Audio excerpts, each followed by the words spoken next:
Hello there, everyone. I am your host, the Sea Monster, and I bid you all welcome to my essay video on Godzilla Kong: The New Empire. Released in 2024 and directed by Adam Wingard, returning after doing GVK, GXK is the fifth installment in the MonsterVerse. That is, once we disregard the Skull Island anime from Netflix and Monarch Legacy of Monsters, which most MonsterVerse fans often do anyways. For those of you who are not familiar with me or my work, first off, hello, welcome. Second off, I am a Godzilla fan, or a monster movie fan in general, and I've covered the MonsterVerse quite extensively up to this point, whether it's in past essay videos or on various live streams. For all intents and purposes, I am also a fan of the MonsterVerse, even with the overall quality of certain entries being put into question as of late. Regarding my personal history with GXK, the first time I saw it, I liked it, but I certainly considered it as the weakest film in the MonsterVerse to date.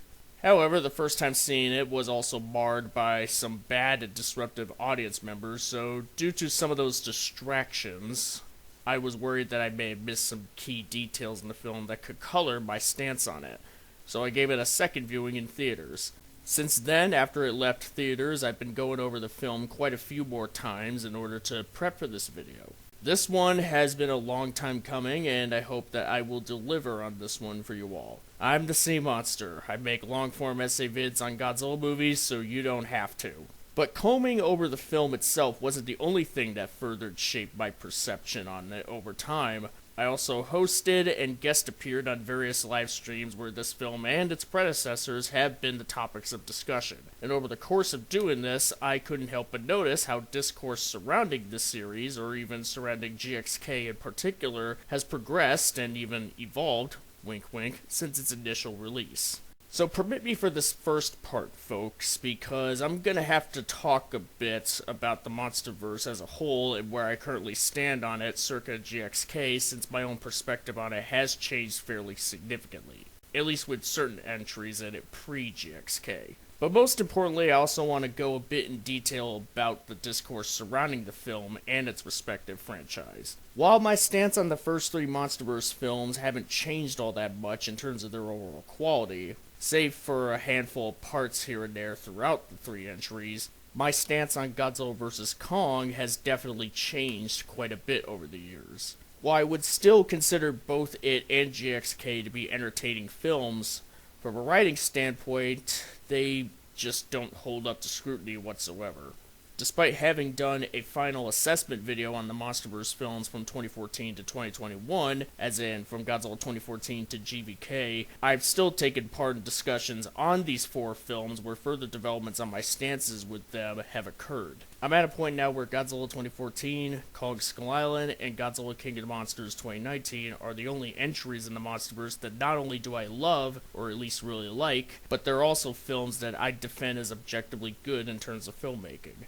However, I cannot say the same for GVK or GXK in terms of their writing quality, despite my personal enjoyment of them as pieces of entertainment. Granted, I would argue that the writing in GVK holds up slightly better than that in GXK, but the word slightly is still very strongly emphasized. So it's safe to say that despite myself still having a degree of pride in the work that I put into my essay video series on GVK, it's still pretty dated in terms of where I stand on the film's quality. I'll still leave it as is because there's no real need to erase that history despite it not being a reflection of my stance on the film now. But believe me when I say that perhaps in an alternate timeline my essay video series on GVK would have looked or sounded a whole lot more differently in comparison. Now, moving on to another subject, there definitely seems to be strong contention towards any sort of discourse on the matter of objectivity versus subjectivity. While I do consider both objectivity and subjectivity to be valuable in how we discuss media, I must iterate that how the craft is executed, objectively speaking, is more important in determining its quality than how I or how others may feel about the craft. And that distinction will play a very important part as we progress through this video. Now, one common defense that has been levied for GXK, or rather both it and GVK, that relates to the bigger picture here is that it's a film of pure escapism. where it's such a fantastical adventure that it doesn't need to be taken all that seriously or critiqued all that seriously. Now, I get what those people are trying to say here, that just because GXK is set in a more fantastical setting than other stories, that doesn't mean that it can't just be enjoyable for the sake of it. My response to that statement, however, would be that it's such a broad stroke that I can't really see how that's an effective argument against criticisms towards this film, or heck, any film for that matter. Quite frankly, just about anything in life can fall under the category of escapism, whether it's a film, a TV show, a piece of music, or even a party at a local bar. The question for whether or not escapism for the sake of it is a good thing is all in the matter of how said escapism is executed. The problem with GXK isn't that it's escapism and nothing more than that. The problem with it is that it's escapism that's still badly written. It's two different conversations, essentially. How we enjoy it and how it was executed. And the thing is, good films can be cited as escapism as well. Films like Godzilla -1, Transformers 1, Top Gun Maverick, Nosferatu 2024, The Dark Knight, and Jurassic Park, just to name a few, are all technically works of escapism, intended to transport us into a world for a few hours with well-crafted stories, memorable, endearing, and well-realized characters, and in some of these cases, awe-inspiring spectacle that has us gripped from beginning to end. And it could all be done just to get away from the troubles of the world for a while. Now, can people still be allowed to enjoy films like GVK and GXK for the sake of escapism despite their faults?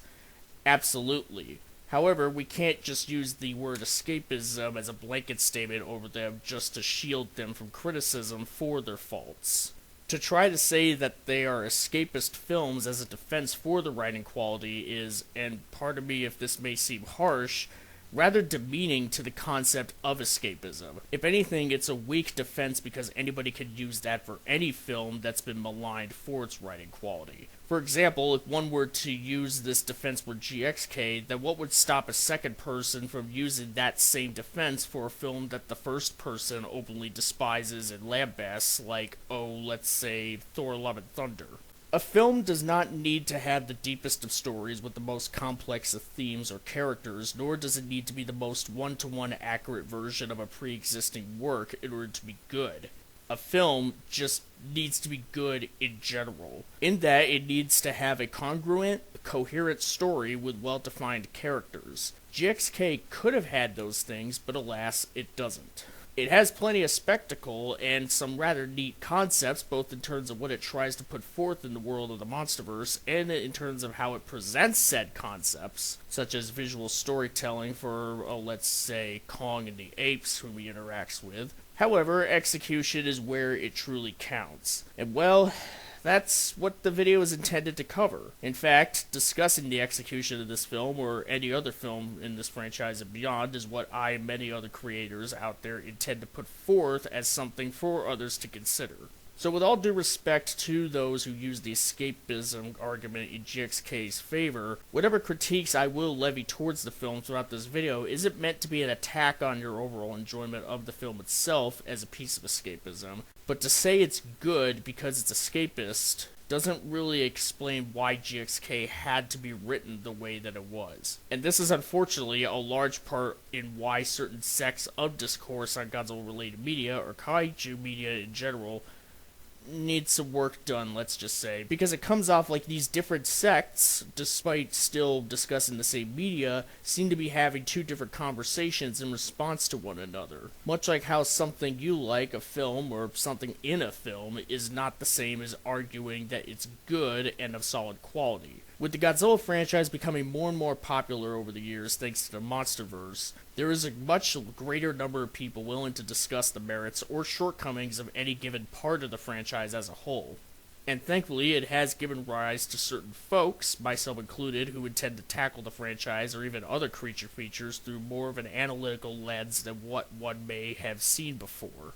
On the other hand, though, you're going to get what would seem to be attempts at it, but they turn out to be rather poor or are basing their data off of bad information, like Anthony Gramuglia or Dr. Skipper. People who are either never fans of the franchise or are fans, but they lack a certain level of nuance to where they tackled the franchise in a way that's only going to poison the well going forward. For real, folks, discourse on Godzilla media or kaiju media in general has gotten so bad that even groups like the hosts of EFAP, aka Everfame or Pause, who are such proponents of critiquing media through an objective lens, can't even follow along a film like King of the Monsters well enough to see that Mothra obviously didn't go from South America to China, but rather she just moved in her larva form from one part of the Yunnan rainforest in China to another. This moment happened while they were watching it, and this F-up was still somehow missed when it hit the editing bay. Whether it's out of carelessness or worse, this is just incompetent. Don't open up with the fact it's been stolen. Hold on a second. They did open that up with it being stolen. That's exactly what they showed them with the security feed. They were showing him camera footage. You guys are watching this. What the actual... Showing him camera footage. What? God! I completely missed that. Oh my god. Around the world to save and restart civilization. So what do you mean? As if the alien monsters are just gonna leave? They don't know that he's an alien yet!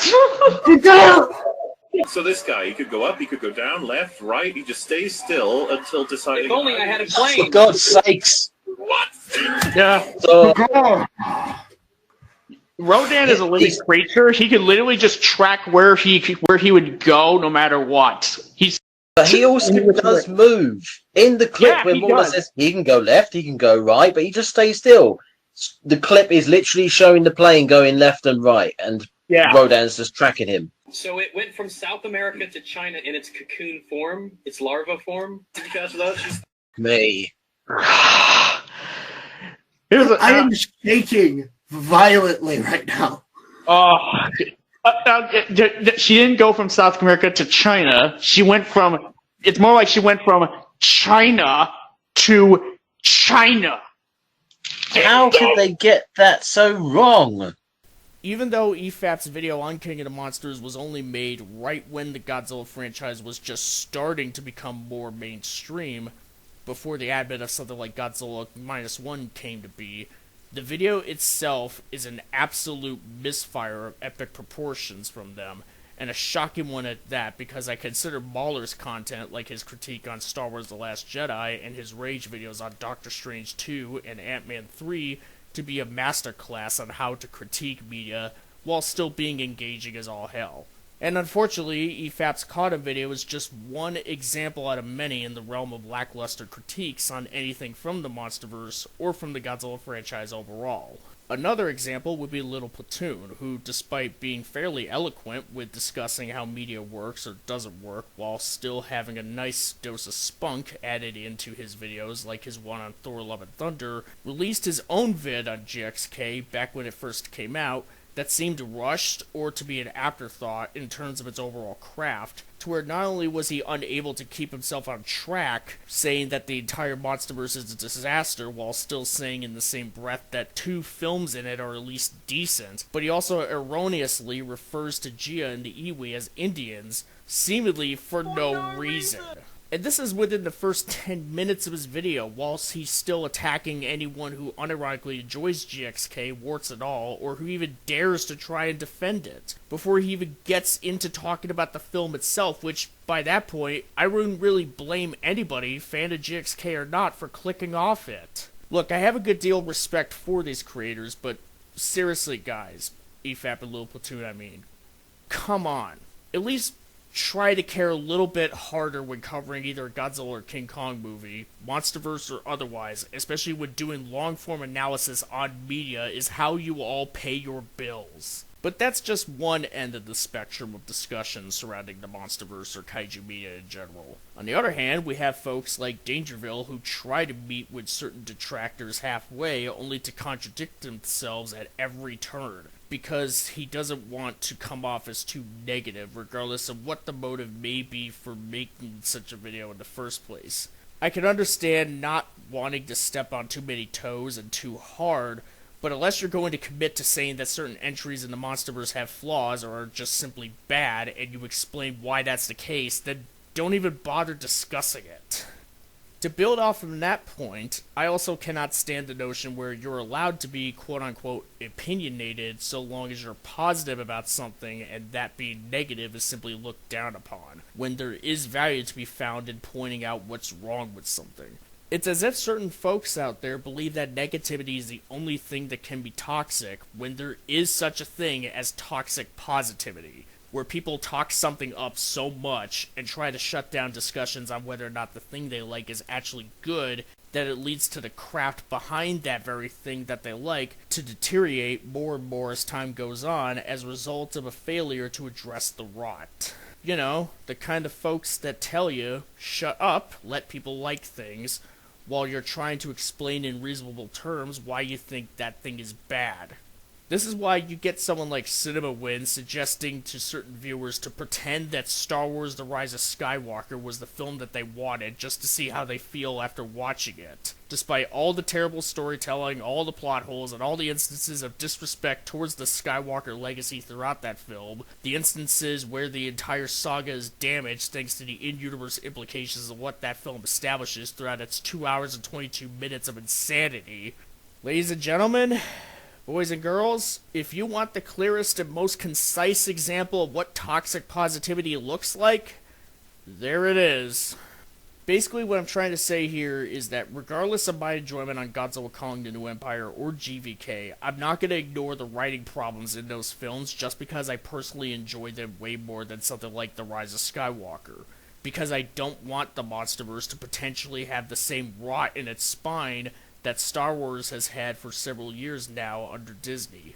The sooner the issues are called out in something that's part of an ongoing series like GXK, the better chances that certain creators within said series can learn and improve going forward with the next entry. Unfortunately, there are people out there who do not wish to entertain that kind of discussion because they're worried that recognizing whatever issues may be there in the first place may end up affecting their enjoyment in the first place. Regardless of whether or not we even go outside of kaiju-related media, there are people who don't even wish to entertain the thought that objectivity and subjectivity are two separate conversations, to where they'd much rather have an echo chamber instead of coming to an understanding of that distinction in order for a fruitful discussion to be had. Whether it's out of malice or ignorance or fear of having their personal feelings on a certain subject taken away from them. To give you some examples, I really like Transformers 2007. While I find it to be immensely entertaining and can even make a case for some parts of its writing, and especially for how much of a technical marvel it is, which overall adds to my enjoyment of the film, I can still see myself conceding to whatever poor writing that can be found in the film should someone point those out to me. And as for the other example, I do not care for The Godfather, the 1972 film. While I would make an argument that it insists upon itself, Lois, I'll still give it credit for most, if not all, the things that it does rather well, objectively speaking. I'm not going to lose sleep over being told that one of these films is bad and the other is good, regardless of my personal feelings towards them. This is to say that I can personally enjoy a work with poor writing and not personally enjoy a work with great writing, so long as I recognize those two concepts, the same way that I can love certain works with great writing while despise other works with not so great writing. If I have a criteria where a film like Godzilla Kong the New Empire can't get a pass for its writing despite whatever personal enjoyment I get out of it, then so be it. And that is my intention here with this essay video. To judge GXK on its overall objective quality by discussing the various components within it and then come to a conclusion of whether or not it all holds together well. For those of you who love GXK who may be watching this video, I want you all to know that you can still enjoy the film, and that's perfectly fine for me, as I do intend to lend an olive branch to you all at certain points. Just keep in mind that my judgments on the film itself have less to do with how the film makes me feel and more to do with how the film itself holds up under scrutiny. And though I will share tidbits of my own subjective feelings on certain aspects of this film, whether those feelings be positive or negative or anywhere in between, they're not going to play into the crux of where the film stands in terms of its overall quality. I have no intentions of attacking you for liking this film or thinking that it's good, nor do I intend to take your enjoyment for the film away from you. I just hope you find folks out there will at least take the time to hear me out and explain why maybe, just maybe, it's worth humoring the idea of possibly not rewarding this film for how much fun you may have had with it and nothing more. And hopefully you all got plenty of time for that too, because this video is going to take a while. Now, with all that said and done, I think it's time for us to finally get into discussing Godzilla Kong: The New Empire. So let's get the shindig going, shall we? To start things off, let's quickly go over the synopsis of this film before we really sink our teeth into it. The premise of Godzilla Kong: The New Empire is that 3 years after the events of the last film, Kong, who's been living in the Hollow Earth on his own for some time, ends up discovering that his people, the Great Apes, still live in an uncharted area of the Hollow Earth after having been thought extinct for millions of years, only to find out that the apes are all being enslaved by an ancient dictator ape known as the Skar King. Meanwhile, Monarch's head of Kong research, Eileen Andrews, played by Rebecca Hall, finds out that there are mysterious signals coming up from the Hollow Earth that may tie into some visions/dreams that her daughter, Gia, played by Kaylee Hoddle, has been getting as of late. And so they, along with Bernie Hayes, played by Brian Tyree Henry, and a Titan veterinarian nicknamed Trapper, played by Dan Stevens, all go down into the Hollow Earth to investigate it, only to uncover a hidden Iwi civilization that is the source of those signals, warning of the Skar King's coming. Yes, I'm aware of how lewd that may sound, but still, let's maintain maturity and civility here, okay? Okay.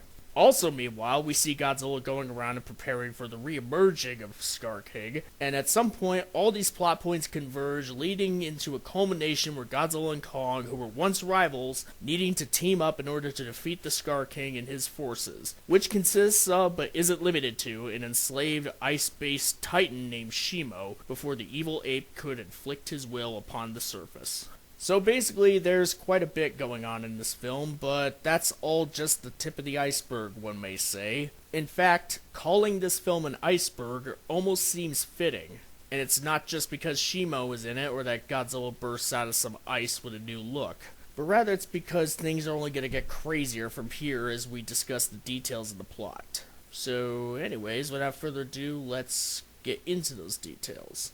So, Godzilla Kong: The New Empire was intended to be all about expanding upon the MonsterVerse's world building, primarily in the Hollow Earth, in ways that we've yet to see in previous entries. Granted, the world building throughout the MonsterVerse, if we strictly go by the films, hasn't exactly been stellar. It started out as reasonably sound in the likes of Godzilla 2014, with that film being the first of the series with a blank canvas, which yields a world that's firmly planted in grounded reality with no mention of a Hollow Earth or anything else of such a fantastical nature, and established that creatures like Godzilla and the Mutos have been around for millions of years. Then, with the release of Kong Skull Island from 2017 and Godzilla King of the Monsters 2019, we start to be introduced to tunnel systems that lead to the Hollow Earth, as well as a further expansion on the roles that certain titans like Godzilla and Kong play in the maintenance of the balance in the world's natural order, as we see them take on their respective nemeses.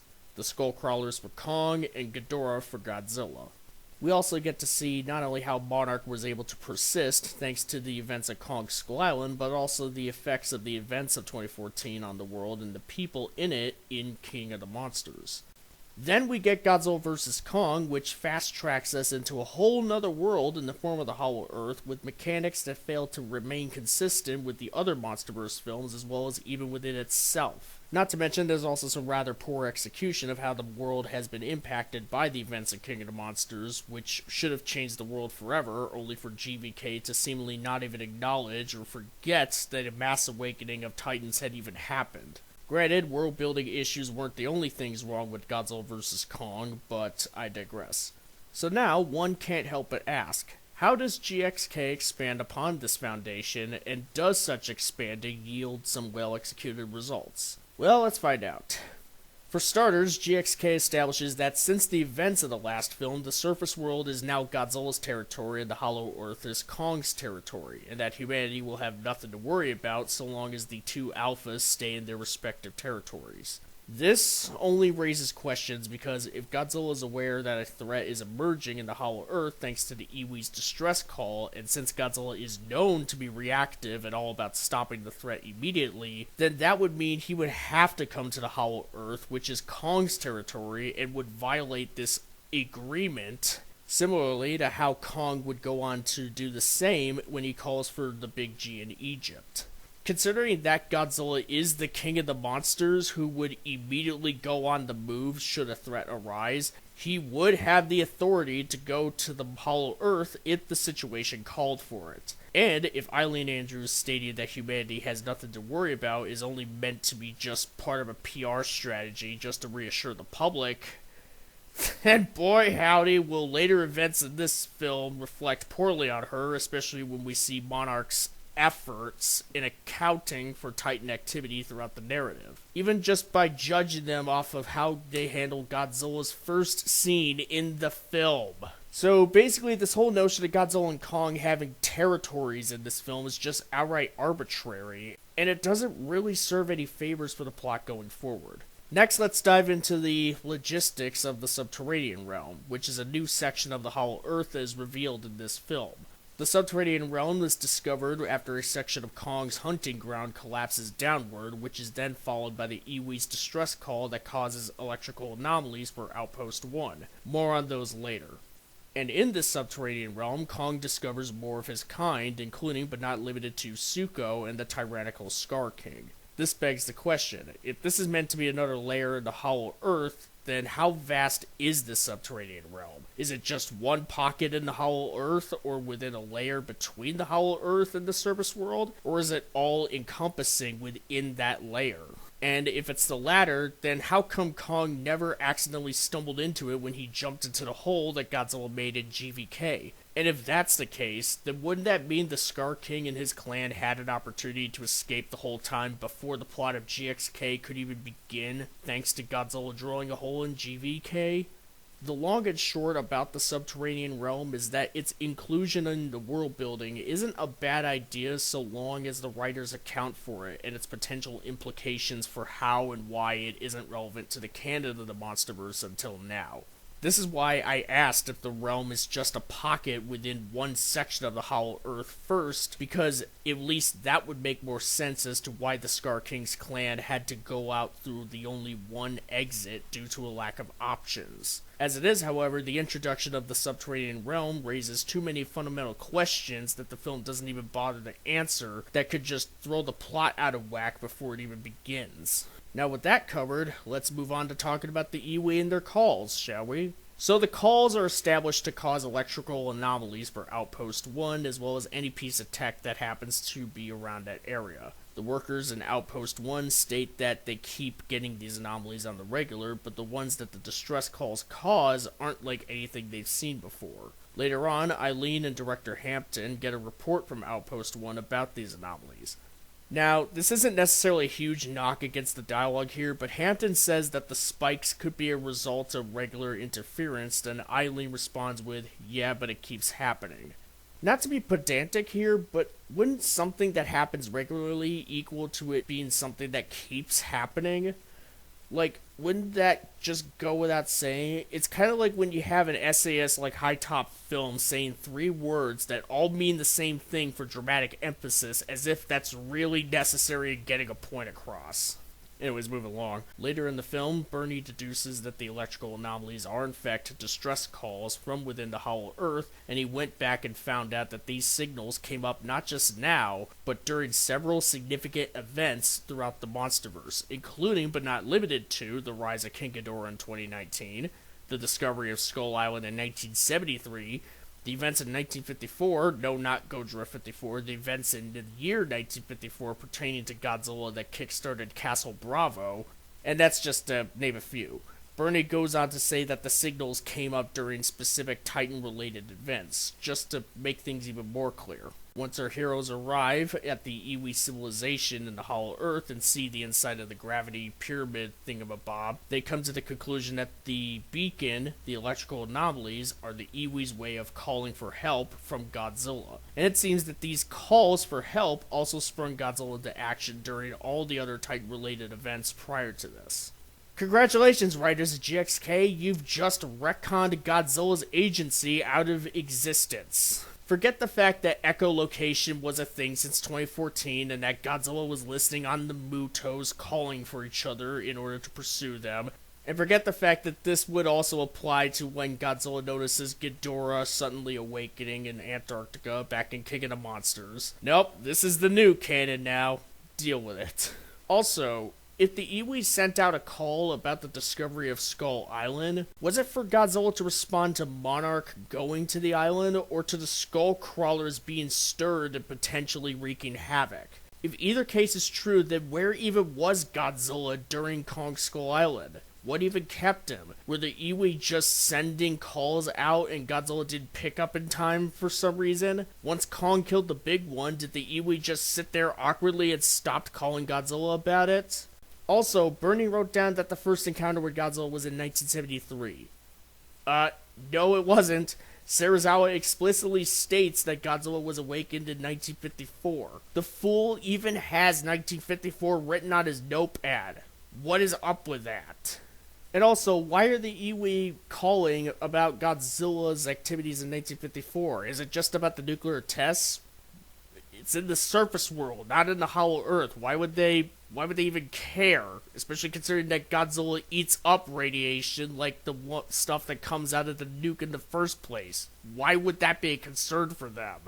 Now, as far as the Iwi themselves are concerned, the introduction of a secret sect of Iwi in the Hollow Earth wouldn't be much of an issue if the film tried to account for or elaborate on how and why the Iwi were able to expand from Skull Island to the Hollow Earth, or vice versa. Unfortunately, the film just establishes that there was Iwi in the Hollow Earth the whole time with no further elaboration, and that they also happen to worship Mothra, or at least consider her with very high regard. And yeah, that's pretty much about it. Definitely some flumps here, I gotta say. Now, I want to point out this particular thing here that not even I was able to catch upon several rewatches of this film. This was pointed out by a fellow Seaman out there. You know who you are. So, remember that hole that was made in Kong's hunting ground, which he went on to jump into and started exploring the subterranean realm from there? And we're supposed to assess this hole as being the first one that was made, thus introducing us to the subterranean realm, right? Well, later on, when we meet up with Kong as he tries to evade Skar King's goons, we see that the hole appears to be in a different spot from where we last saw it. And where we last saw it was in the middle of a gorge near the edge of a cliff where Kong set up his trap for the wart dogs at the start of the film. Cut to later in the film, and we see a lot more greenery and open spaces in the background as opposed to the gray, rocky gorge from the start of the film. And we can't even say that this is meant to be the chasm that Kong jumped over at the start of the film, because that chasm had no crystals lined up or engraved in the walls. We can also point out how Kong was somehow able to run all the way from Skar King's lair and all the way back to his hunting ground, needing to climb up the steep, flat crystal walls without his axe, while having a frostbitten hand, which is something I will bring up again in a later section. But there's also a fact that if this hole wasn't moved further away from the gorge, then One Eye and company will have Kong cornered and defenseless at the cliff's edge with no traps to fall back on or for Suko to help set off. And Kong will be screwed, therefore, movie over. So basically, the geography in Kong's hunting ground was changed either because the writers forgot about it or that they wrote themselves into a corner and figured they could just hope and pray that audiences wouldn't pick up on this massive continuity error that would have altered the narrative completely. Now, one can say that Kong went to another part of his hunting ground in order to lure One Eye and company into a booby trap. If that's the case, then this being the hole made earlier in the film would be an impossibility based on the surroundings of this shot of the hole that One Eye and company climb up from. And that could entail that this is a second hole in another section of Kong's hunting ground. And if that's the case, then we have even more questions. Was this second hole recently made, or was it there the whole time? If it was recently made, then why didn't we see it get made like we did the first hole? If it was there the whole time, long before the first hole, why wouldn't have Kong spot it before the film even began? Or better yet, why wasn't it ever discovered by Skar King or one of his scouts? And if Skar King's scouts were aware of the second hole, Was Skar King even made aware of this hole's existence? And why wouldn't he have started leading a team to look for a portal to the surface world from there on? These are questions that are all raised thanks to this hole problem that, to be honest, should have been accounted for in the first place. And I just realized we haven't even gotten to the real juicy meat and what's wrong with this film, which pertains to Skar King and how he runs things, but we're just gonna have to save that for later. So, bear with me here.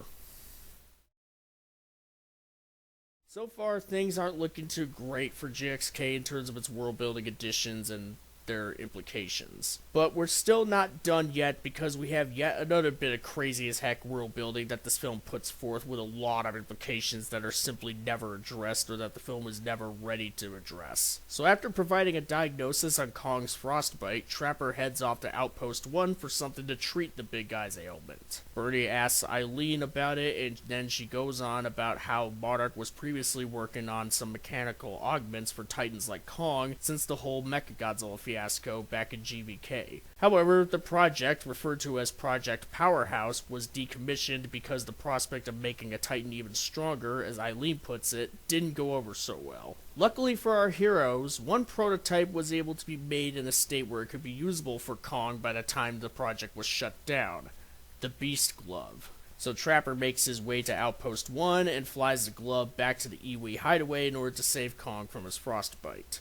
There is some background exposition at the beginning of the film from a news station referencing Project Powerhouse to set up the Beast Glove's eventual appearance so that it doesn't come completely out of nowhere. The problem, though, is that this exposition is not the easiest to pick up on upon first viewing due to how far in the background it is. So one can't really be blamed for missing that detail and assuming that the Beast Glove was just introduced out of nowhere. Perhaps someone in the editing bay could have made the dialogue a bit more loud and clear so that audiences could have a better chance at catching it even after first viewing. Anyways, moving along. Now, before we get into the world-building issues regarding this thing, let's talk about for a bit the insanity of how quickly all of this is shown to us. Keep in mind that Trapper, Eileen, Gia, and Bernie, and Mikhail, prior to the man-eating tree, had to disembark from their heave and trek through the forest for a good bit before stumbling upon the Iwi hideaway. And that took them a good chunk of time in the day to get there. And that's not even accounting for how long it potentially took for them to fly to there from Outpost 1. They weren't able to land all that close to the hideaway due to all the electrical interference that the heave was experiencing flying to there thanks to the Iwi's distress calls. Mikhail was only able to land the heave as close as they could because of it. So Trapper had to trek through the forest without encountering any dangerous creatures in order to get to the heave, fly it back to Outpost 1, scour through the outpost, find the Beast Glove in a cargo shuttle, get the glove prepped for flight, fly the glove to the Iwi hideaway, and somehow getting past all the electrical interference, and finally drop the glove off onto Kong in a short enough span of time before Kong's frostbite could get worse. And keep in mind, the Skar King is already on his way, thanks to One Eye having followed Kong and Suko to the Iwi hideaway and reporting back to his boss about it. Which, by the way, the timing of that is also extremely convenient for them. Holy God, especially considering the journey that it took Kong and Suko to get from where the subterranean realm started all the way to Skar King's lair. And God knows how long it took them to get from point A to point B on that front. We also have to take into account that Skar King and Shimo and company have to do it as well on the way to the Iwi hideaway, right after One Eye did the same thing. Timing, am I right? And if that wasn't ultra convenient enough for our heroes, after Gia summons Mothra and the two go off to unify Godzilla and Kong, upon hearing of Skar King's impending arrival, Trapper has to fly the cargo ship back to Outpost 1, get the heave back from there, look for a flock of vertices to attract with the heave's camouflage mechanism, and lead them all back to the Iwi hideaway and fly in with a flock in order to temporarily disorient Skar King and his forces. And this was all supposed to have been done in order to stop Skar King and his forces from attacking the Iwi civilization and reaching the portals. The only way the film even so much as attempts to justify this insanity being a possibility within this universe is through the power of editing, because of the electrical interference which resulted in our heroes needing to land further away from where the Iwi hideaway is at, was actually a factor in the plot still. then Trapper would not have been able to fly the Beast Glove to Kong to heal his frostbite, nor would he have been successful in flying the vertices to stop Skar King. The electrical interference would have compromised the cargo ship's ability to fly with the Beast Glove in tow. In the former case, it would have compromised both the Heave's flight and camouflage capabilities in the latter. But then again, if the electrical interference was never established at all, then our heroes would have either arrived at the Iwi hideaway much sooner than the plot requires them to, or they would all potentially fly headfirst into the Iwi's protective dome and die. Now, if one were to steelman this point, we could assume that the Iwi would have likely stopped the signals just so that Trapper could fly into the hideaway during both those times that he does so. A fair point to be sure, but that still doesn't fix the issue of Trapper's astronomically convenient timing of flying the Beast Glove to Kong and of getting a flock of vertices to be led by him back to the highway within the span of time it took for the Skar King to finally get there. Anyways, moving on to the Beast Glove itself. So yeah, it's pretty convenient that our heroes were able to have this thing be for the exact species of Titan that Kong is, and have it be for the exact arm that he needs to be healed. And it also happens to have the exact antibiotics that are needed to cure frostbite of all things. Actually, while we're at it, in universe, an antibiotic has been created to cure frostbite for Titans before humans. Okay. Also, given that parts of Kong's arm are still exposed, it's not like the Beast Glove can be an effective shield against Shimo's ice beam, or at least it shouldn't be able to. Keep that in mind, I'm not done with it yet. So overall, the inclusion of the Beast Glove in GXK is clearly a gimmick to sell merchandise, but even that's not necessarily an issue so long as it's woven into the narrative in a well-executed manner. Unfortunately, based on what we've just gone over, it's not.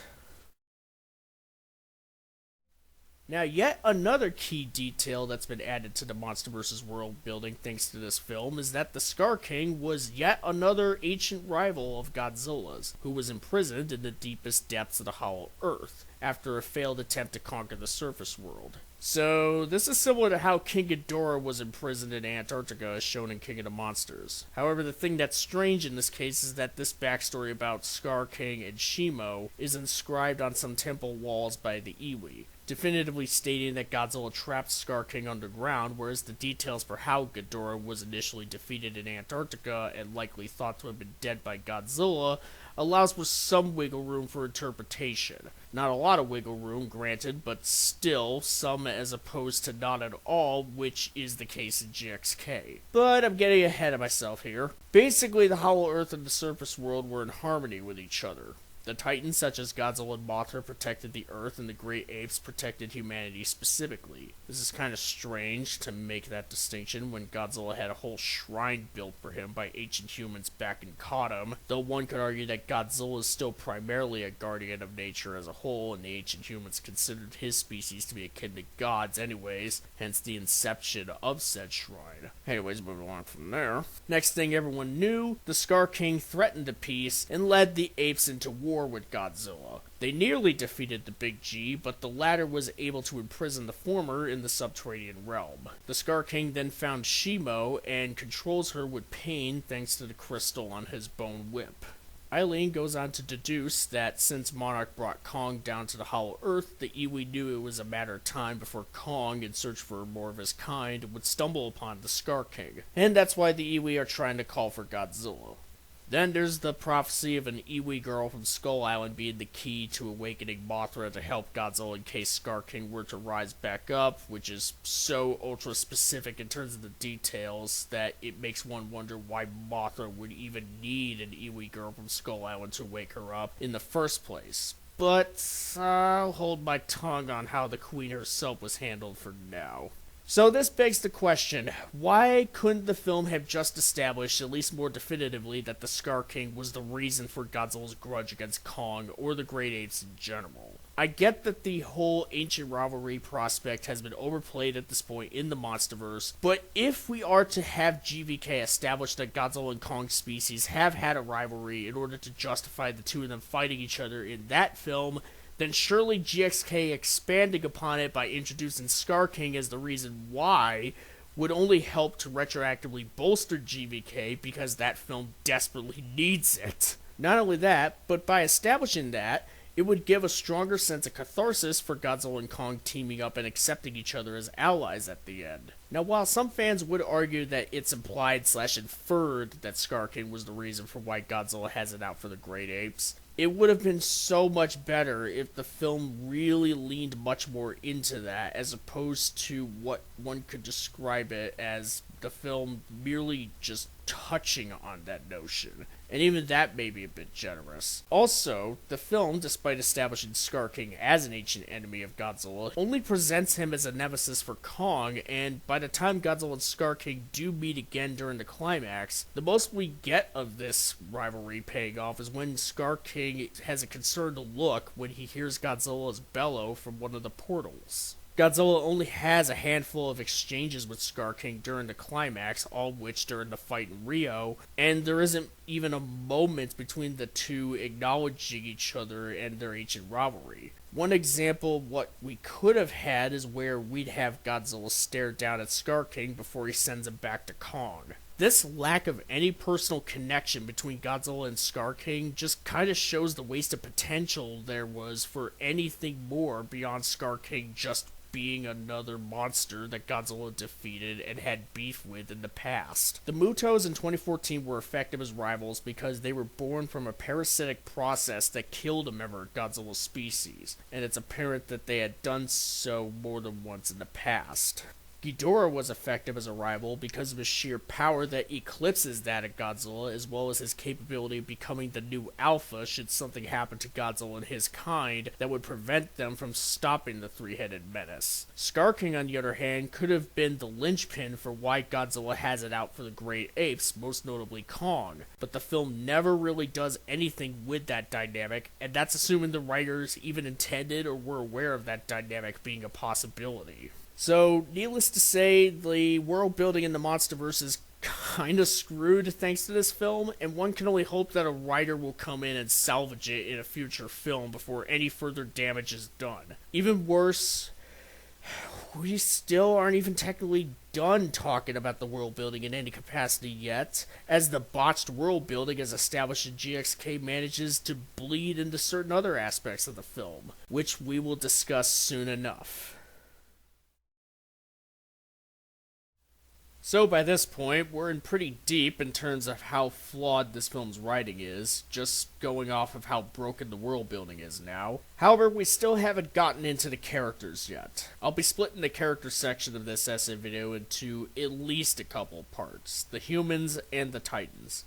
If it's split up into more than that, trust me, you'll know. But for now, let's discuss the human characters here. First, we have Eileen Andrews. Eileen is dealing with various governments in the world wanting to uncover parts of the Hollow Earth for themselves, as well as dealing with their reactions to Godzilla's activities in the surface world. She also has some drama with Gia, who is floundering in school because she feels misplaced in the world. Eileen is there so that Gia would be kept safe during the travel of the Hollow Earth, as any responsible mother would do. For the rest of the film, however, she's just kind of there to provide exposition to the audience, whether it's about the Skar King's backstory or about the Beast Glove. And she's also there to witness her adopted daughter moving the plot forward. Once they all meet the Iwi, Eileen starts to become worried about Gia leaving her now that she's found more Iwi like her and appears to be mingling with them quite well.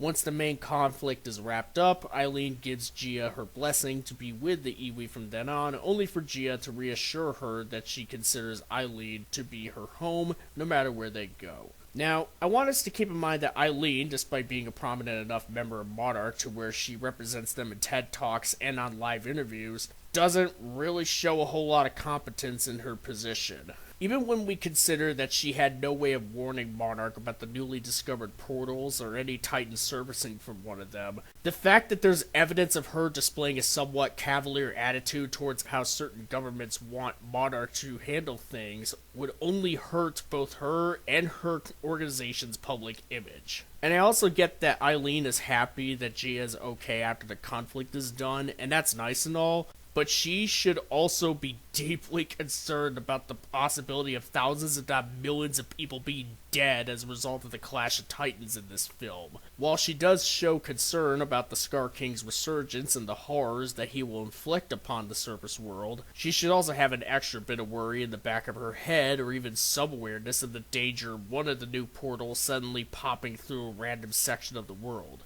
There is no way that she could have possibly known exactly where one portal took Kong and where the other took the main combatants to. For all she knows, those portals could have appeared in the middle of crowded, unevacuated cities as opposed to by the Great Pyramids or in the waters of Rio. Also, earlier in the film, when Kong arrives at Barbados while Godzilla wakes up at the same time, all that Eileen says in response to what Monarch should do if the two titans meet again is that they all run like hell. Eileen, you're currently one of the leading figureheads for Monarch. You should be given some sort of idea of what needs to be done about the possibility of two Alpha Titans clashing again. This is not the time for vagaries. Stop messing around. Now, with all that set aside, the storyline of Eileen being concerned about the possibility of needing to let Gia go had the potential of bringing heart into the narrative. And it's not like it would have been that hard to execute it well, even within the mess that is the plot surrounding it all. Next up we have Gia. Gia's story involves her feeling as if she doesn't belong in the world since she's the last of the iwi from Skull Island. That feeling ends up being exacerbated by her sudden visions of the world coming to an end. Then when she joins her mother on the trip to the Hollow Earth, she discovers that there are iwi who reside in the place. Once she, Eileen, Trapper, and Bernie meet the iwi there, Gia appears to have found a sense of belonging that she didn't have before. However, despite having found the iwi, Gia still considers her true home to be with Eileen, reassuring her that she won't leave her. Much like her adopted mother, Gia has seeds of a good storyline in GXK that are sadly marred by weak writing surrounding it, as well as the fact that the film spends so little time on this drama that it just isn't able to be fleshed out properly. Then there's the matter of Gia being essentially the chosen one to help the iwi awaken Mothra in order to stop the Skar King and bring balance to the Force. Oh wait, wrong franchise, sorry. The whole prophecy angle is a bit of a slippery slope in storytelling because if a character is just predetermined to do a thing in the future, then the stakes within the story itself can take a hit because things are going to work out no matter what. Or at least there's the potential of things working out no matter what. The Star Wars prequels were criticized for this, and sure, those critiques have some validity in that the prophecy of Anakin Skywalker bringing balance to the Force by destroying the Sith kind of retroactively makes his redemption in Return of the Jedi seem more inevitable than if the prophecy angle was never a factor in the overall canon. But in the case of Anakin, there was a catch that the Jedi weren't able to foresee, so Anakin's fall to the dark side was a subversion to that prophecy. And Luke's success in redeeming his father would still come off as an earned payoff within the story as a result of that. In the case of Gia, however, there is no catch in her waking up Mothra that would make it to where the payoff would have a great deal of weight. Perhaps, and it's if we are to retain the prospect of Gia being psychic, we could have had it where Gia had to die in order to summon Mothra because of the great deal of psionic power it would require to accomplish such a feat. By doing so, Gia would have fulfilled the prophecy and helped in saving the world, but at a great cost. The toll would be heavy for our characters, and it would lead to a very tragic end, but the film would still have the emotional weight and payoff of having Eileen express how much she loves and how proud she is of Gia, and Gia would let her mother know that she is her home no matter where they go. By providing this alternative to the prophecy angle, and once we sort things out and devoting more screen time to fleshing out Eileen and Gia's personal drama as the story progresses, the film would still retain the stakes of Gia needing to awaken Mothra, and we would have a stronger emotional crescendo for both Gia and Eileen's storyline. Oh, what could have been?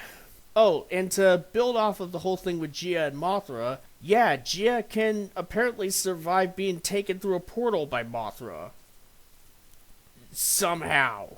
even though GVK explicitly establishes that the heaves are required for traversal because of all the gravity flumes and turbulence and whatever 2001 A Space Odyssey style wackiness that we see in both GVK and GXK when passing through these portals, all of which would kill any human that tries to go through without the proper protection.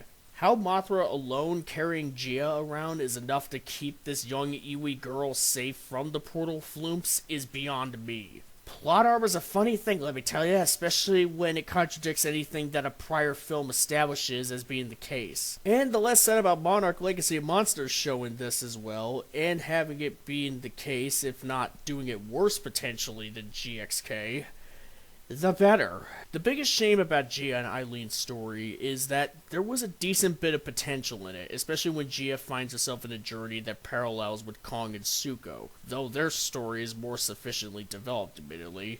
But alas, much like her mother, Gia is just another cog in a machine that's trying to facilitate a broken narrative that only spares little time to even develop her or Eileen as characters, or to develop their side of the film's thematic core of finding family and what constitutes a home/family for oneself. Following up on those two, we have Trapper and Bernie Hayes, both of whom are going to be pretty easy to go through. Trapper has more to do in the plot, while Bernie is just a tag-along to provide comic relief during the adventure, though Trapper also provides some of said relief himself during certain scenes. Trapper is a Titan veterinarian who gives Kong a new prosthetic tooth after his old one starts to become infected.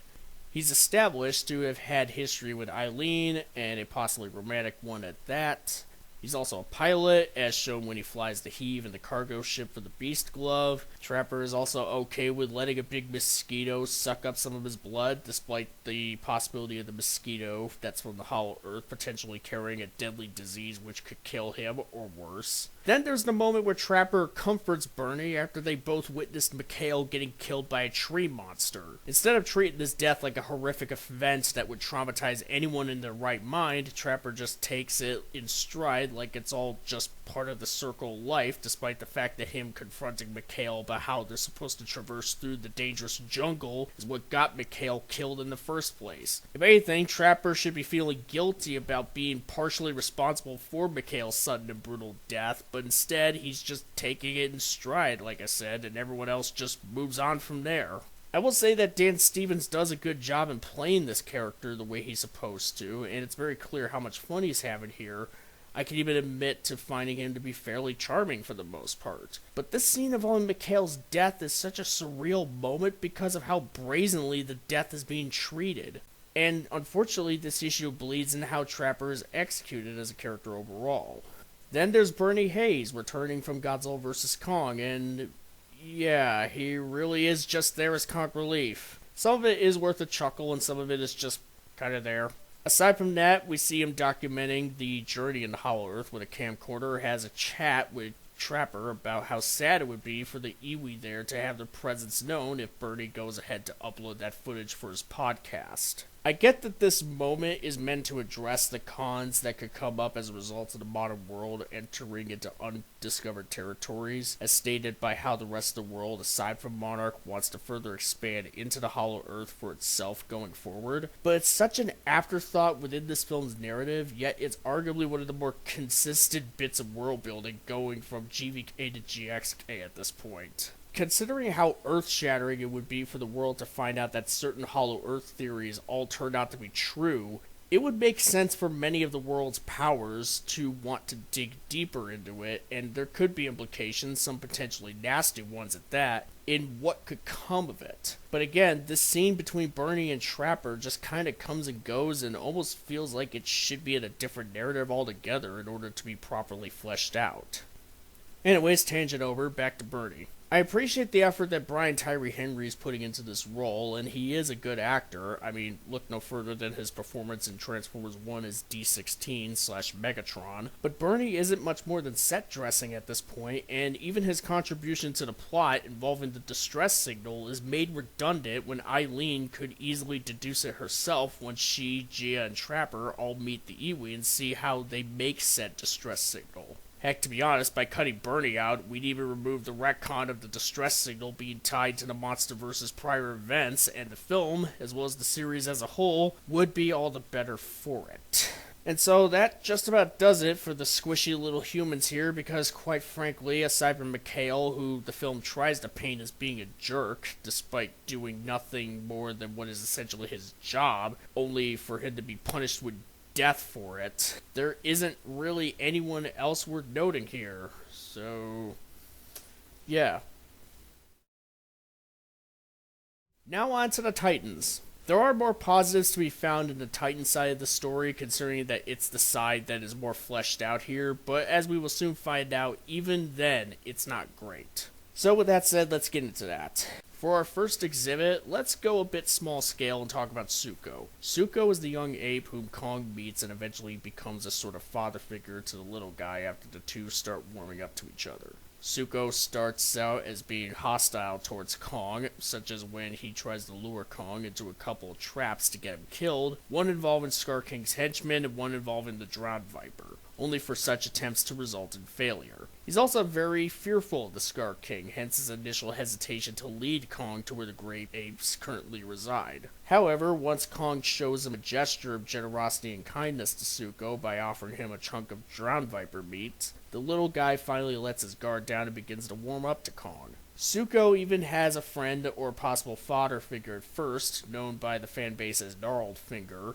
who was killed by Skar King as a means to punish Suko as well as to spite Kong.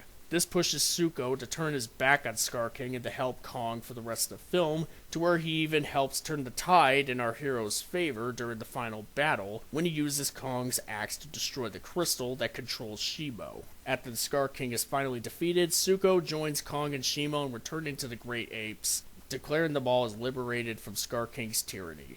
Suko is arguably the best character in GXK, or at least the most well-realized character with the most congruent storytelling. And his interactions with Kong through visual storytelling with no dialogue is pretty much the best out of this whole movie. There is that moment where Kong uses Suko as a club against One Eye and the other hench apes, which, despite being a pretty funny moment, should have killed Suko, considering how hard Kong was swinging him into the other apes. But beyond that, overall, I like Suko, and I wouldn't mind seeing more of him in the MonsterVerse. For as unused to such levels of scrutiny as GXK's writing is, I will say that the film does leave Suko with a good enough foundation for his story in conjunction with Kong's to continue onward in a pretty neat way. Moving on to our second exhibit, we have Shimo. An ancient ice-based titan, Shimo's power is what caused the last ice age, and Skar King controls and imprisons her with pain by using a crystal at the edge of his bone whip. How he's able to do this is a bit confusing and not very well defined. Is there a telepathic link going on here, or what exactly is even happening here? Anyways, moving along. Shimo is forced to serve the Skar King in executing any insubordinates as well as in aiding him during his campaign to attack the surface world. She's even shown to be not much more than mildly affected by an evolved Godzilla's atomic breath, so Shimo is essentially an absolute unit of a titan with great power. It would make sense why destroying the crystal would be a necessity for our heroes, because without Shimo under his control, Skar King is kinda toast. After Suko does destroy the crystal, Shimo is finally freed and without hesitation turns against Skar King and helps Kong in slaying him. The last time we see of her, Shimo comes back to the now liberated Society of Great Apes with Kong and Suko. It is weird that Shimo lets Kong and Suko ride her back to the Great Apes, and she even lets him pet her to comfort her. But I guess considering that she was enslaved by the tyrant for many years, and she had just now been liberated by Kong, who she knows is the one in the right, one could at least infer that she was willing to let her savior and Suko ride her back home after the day they all had. Shimo letting Kong pet her like a dog or a horse or whatever could also be seen as her letting him comfort her as a thankful gesture. So, overall, Shimo isn't too bad character-wise, but even then, in a different story, there's more that could have been done with her as a character and her dynamic with the Skar King, in contrast to what her dynamic could potentially be with Kong going forward. Now for our third exhibit, I want to talk about Mothra for a bit here. While it pains me to say this because I do want to consider the addition of Mothra in this film as a welcomed one, I have to admit that she was kind of assassinated in this film as a character. In Gotham 2019, Mothra was the queen of the monsters who had her own agency and rose up to the occasion to join her king in the battle to save Earth from Ghidorah, even going as far as to die so that Godzilla could have the chance to finally win the day. Now in this film, we have Mothra, the queen of monsters who doesn't have any agency of her own because some prophecy states that an Iwi girl from Skull Island has to wake her up or summon her, I guess, and who doesn't follow Godzilla and Kong to Rio de Janeiro and help them defeat the Skar King, despite how imperative it is for Skar King to be stopped by this point. I get that Bernie states in the most obvious and downright cringeworthy blurb of exposition ever that she's protected the portals from Skar King's hench apes. However, considering that the film shows how falling from great heights is what kills these apes anyways, that is if we ignore Kong surviving an arguably greater fall in GVK, Mothra could have just done a pass around in the area just to make sure there aren't any apes still alive or active, drop off Gia if she has to, and then meet back up with Godzilla and Kong. With the case being that falling from a great height can kill Skar King's henchmen, then that would give Mothra an ample opportunity to join the fight in Rio, especially when she has a vested interest in stopping the Skar King. And if Gia was left to wait in Egypt before Mothra could come back for her after the battle is over, then there's even less reason for Mothra to not immediately join the big tussle in Rio after she deals with the hench apes. Also, there's no in-narrative explanation or any connected tissue to suggest how Mothra got from hatching out of an egg, as the closing credits in Gotham had teased, and got all the way from the surface world to the hollow earth in her larval form, without her movements being documented by anybody, anywhere, on the planet whatsoever. Are we just supposed to chalk the article up as just a meme, like how another article stated that a mechanical titan was being built on Skull Island and other titans were converging there, which we clearly see never happen or even addressed in either GVK or GXK? If that's the case, then why wasn't it addressed as a falsehood in the first place? I understand that Mothra was initially going to be a whole new titan entirely called Phosphora, only for that to be changed at the last minute due to test screenings. But there should have been a better way for the writers to account for this as opposed to what we got here. Instead, what we have now is Mothra, despite her inclusion being neat for the sake of it being a novelty and nothing more, has been damaged significantly in terms of characterization. And unfortunately, she's not even the film's biggest victim of that, as we are about to find out. It's not that we are shitting on the movie because we want to seem smarter than the movie. Like, the thing is that this movie is badly written, and it's written by someone that didn't take their job seriously, and it's written by someone that doesn't care about ruining the other movies either. Like, King of the Monsters got f***ed over by GVK and GXK like 3 or 4 times at least, and now it turns out that Mothra is not even Mothra; it's like a lesser Mothra, which is like completely disrespectful to the fact that they put all Like, in that when did he work. say it was a lesser Mothra? Well, he did say that it was the original Mothra. Yeah, but that's how Mothra. That The does, original is that does GXK. make it a that does make the Mothra that we see in here a lesser Mothra, and it also makes it even worse because for some reason the original Mothra won't help the Godzilla that she actually met previously because of some funky prophecy that's supposed to happen later on. When if 2 Mothras and Godzilla were fighting King Ghidorah and Rodan, and if we know Mothra, the new one, can beat Rodan, 2 Mothras can beat Rodan, so therefore Mothra doesn't have to die in King of the Monsters. Mothra, I have to ask, what is binding King of the Monsters Mothra? If she's not the real Mothra, what's binding her to Godzilla? Yeah. What is her loyalty? Where does it come from? Especially when the whole thing. idea of the incarnation doesn't really work anymore because she's not a reincarnation. She just so happens to be another Mothra. So any ideas about her memories carrying over to the next Mothra is strange because by this metric, you could have multiple Mothras all with the same memories existing on the Earth together. If we see in GXK that multiple Mothras can exist at once. And if any of the lore from King of the Monsters is preserved, then there's inconsistencies there. And just so we're clear, like the whole thing of like, oh, this is the original Mothra that we're seeing in GXK, and the Mothra that we saw in Condom is a different Mothra entirely, completely separate. Like that's all just a theory, right? Like we're just No, that's what Wingard said. Well, it's not in the movie though. It's not in the movie, but if we're to say even if we're to say it's not in the movie, it's weird that there's another Mothra down here in the first place, given the fact that. Or at best, it would just be weird that we never really get much of an explanation for how this new Mothra, how Mothra kind of like went from essentially from the Earth from up the surface world to the Hollow Earth without it being documented somehow, and then just decide, yeah, I'm going to go to sleep now, seemingly in the Iwi place. Mm-hmm. And one more thing that they could use technically to say that this is like the god Mothra, like the Mothra, is the fact that she literally materializes out of thin air. Well, and then the other thing too, is why would this Mothra have a completely different revival / awakening for herself than the original Mothra that we've seen? Because even if this is the Mothra before Mothras, there is still why would there be any changes there? Because then the plot can't happen. That's why. Exactly.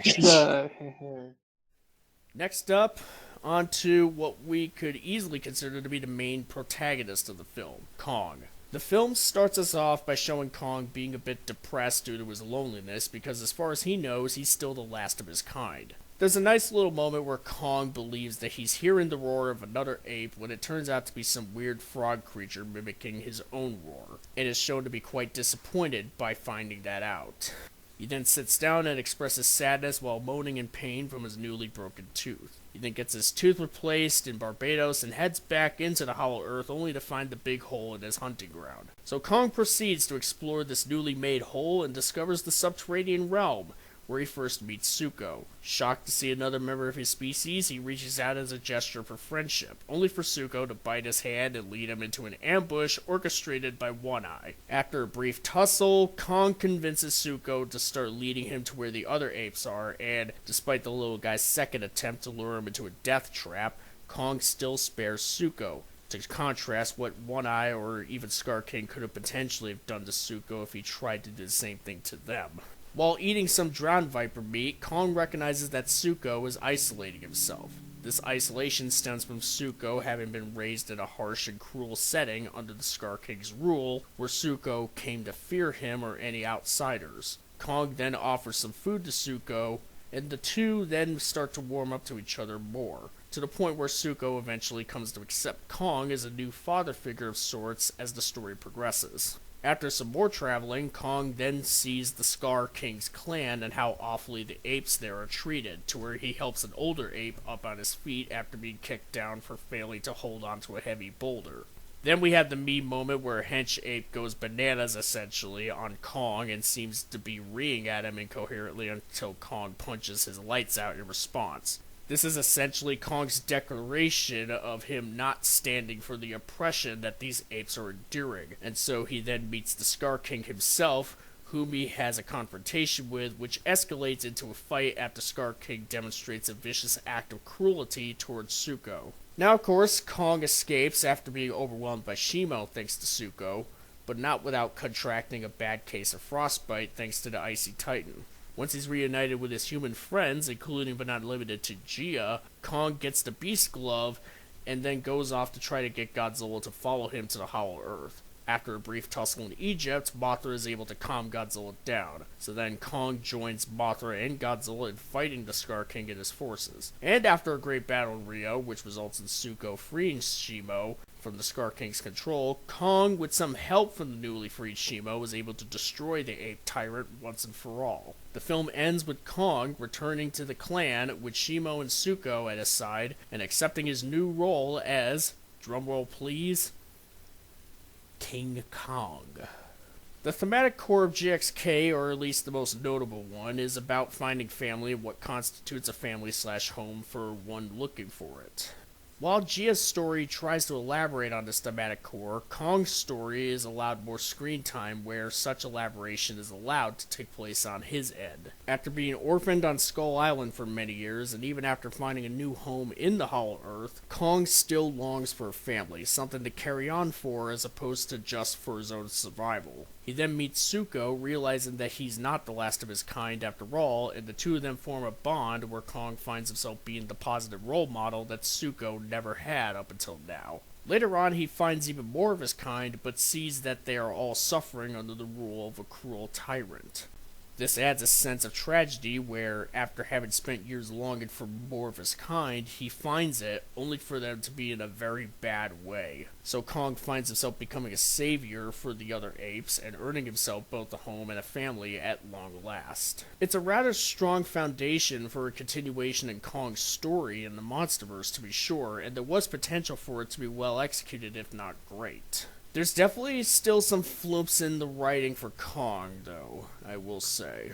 He has a great deal of plot armor in the film, although it's mainly during the second half. There are many instances of said plot armor, but let's go over what is arguably the most egregious example of it for now. For starters, Kong was able to escape Skar King's lair without being instantly stopped by one of his many henchmen. Maybe the henchmen didn't want to get too close to the ice beam tracking Kong, but then again, it's not like Skar King would care if one of his goons ended up becoming Collateral. Kong was very fortunate that not only was he able to outpace One Eye and his team all the way from Skar King's lair and throughout all that ground that he and Suko covered on the way to said lair, climb all the way up the flat surface of the chasm and reach his hunting ground while having a frostbitten hand, but he's also insanely lucky that Suko was able to catch up with him in order to save him from One Eye. Also, it's lucky that Kong was able to make it back this far without his frostbite getting to him to where he can't walk upright without Suko helping him. I'm sure the plot would have played out very differently if this happened before Suko was even able to save him. Also, when was Kong being able to sense Gia ever a thing until this film, where he's able to find her in the hidden Iwi civilization? I've heard defenses saying that Gia and Kong have a psychic connection. When was that a thing, and where even was it back in GVK? There's also the fact that despite showing concern for the little humans in Rio that are in mortal danger, Kong just goes ahead and just punches through at the top of one building thrown at him by the Skar King, which easily still could have had some people remaining there as opposed to trying to catch it. Yeah. So basically, despite several instances of plot armor and some awkward moments here and there, which we'll go more into later, Kong does fare better character-wise than most of the characters in this film. Granted, that's not a very high bar, but still, one can't help but just take what they can get in a case like this. GXK is the conclusion of a 3-film arc that sees Kong earn the happy ending that the big guy has frankly always deserved. And as a Kong fan, I find that pretty cool, which is why I just don't get it when people claim that the film has no heart. We'll stop there. Okay, so my question is, so if you already like Kong, then you'll find this arc satisfying. What if you're ambivalent to? What if you're just indifferent to Kong?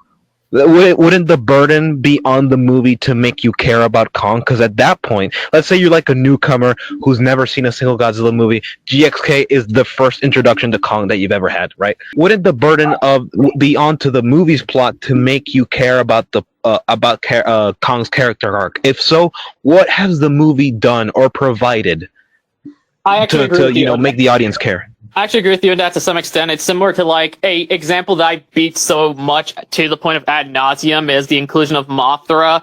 Is again, for in a fan's perspective, you're gonna burst out once you see Kong, Mothra, and Godzilla in one shot. But when you look at it objectively, it's like, why the is she here? There's no explanation for why she's here. She died in Godzilla King of the Monsters. I know there's outside sources that goes, oh, this is the true Mothra, but nothing about it is insinuated in the work. It's just mindless fan service. I don't. That Mothra was to come back, but never in. But it wasn't in this way. Like that. Yeah, it just skipped the development from larva to moth. It just spawned as a moth. Yeah, and I'm going to say something that's going to piss off the community right now. I'm going to say something that's going to piss off the community right now. Well, as a fan, I subjectively am happy they chose Mothra. Objectively, they should have chose that monster that they were originally going to use. No internal consistency. The goat angel. Yeah, no internal inconsistencies from that monster. Like, again, as a fan, I'm happy Mothra is there, but objectively speaking, it would damage the narrative a hell of a lot less. Yeah, and not to mention, like, Mothra wouldn't be somewhat assassinated as a character because the fact that in King of the Monsters, she had, like, agency. Like, she didn't need somebody else to wake her up, or to come out of wake up in her larva form, essentially. Like, she woke up on her own accord. She went out to help Godzilla on her own accord. She didn't need any humans to, like, help her wake her up, or, like, because of some prophecy. Whereas this film decides, oh, no, it has to be an Iwi girl from Skull Island to wake Mothra up, so that she can get Godzilla to help her stop the prophecy. It's like, wait a minute, no, he should be like. I love how all the prophecies real quick. The book makes the prophecy even worse, but I don't care about the book. Like, no, I'm just saying that, like, the whole prophecy as an idea is stupid. The book makes it worse because the prophecy is essentially that it wasn't that anyone from Skull Island could be the chosen one. It was literally just that Gia could be, and they expressly state that that's the case. It was her all along because she's the special girl with the key to everything, as I think Drinker likes to say. But what if she died at any point in GBK where there were several cases where she could have? What if she just fucking died?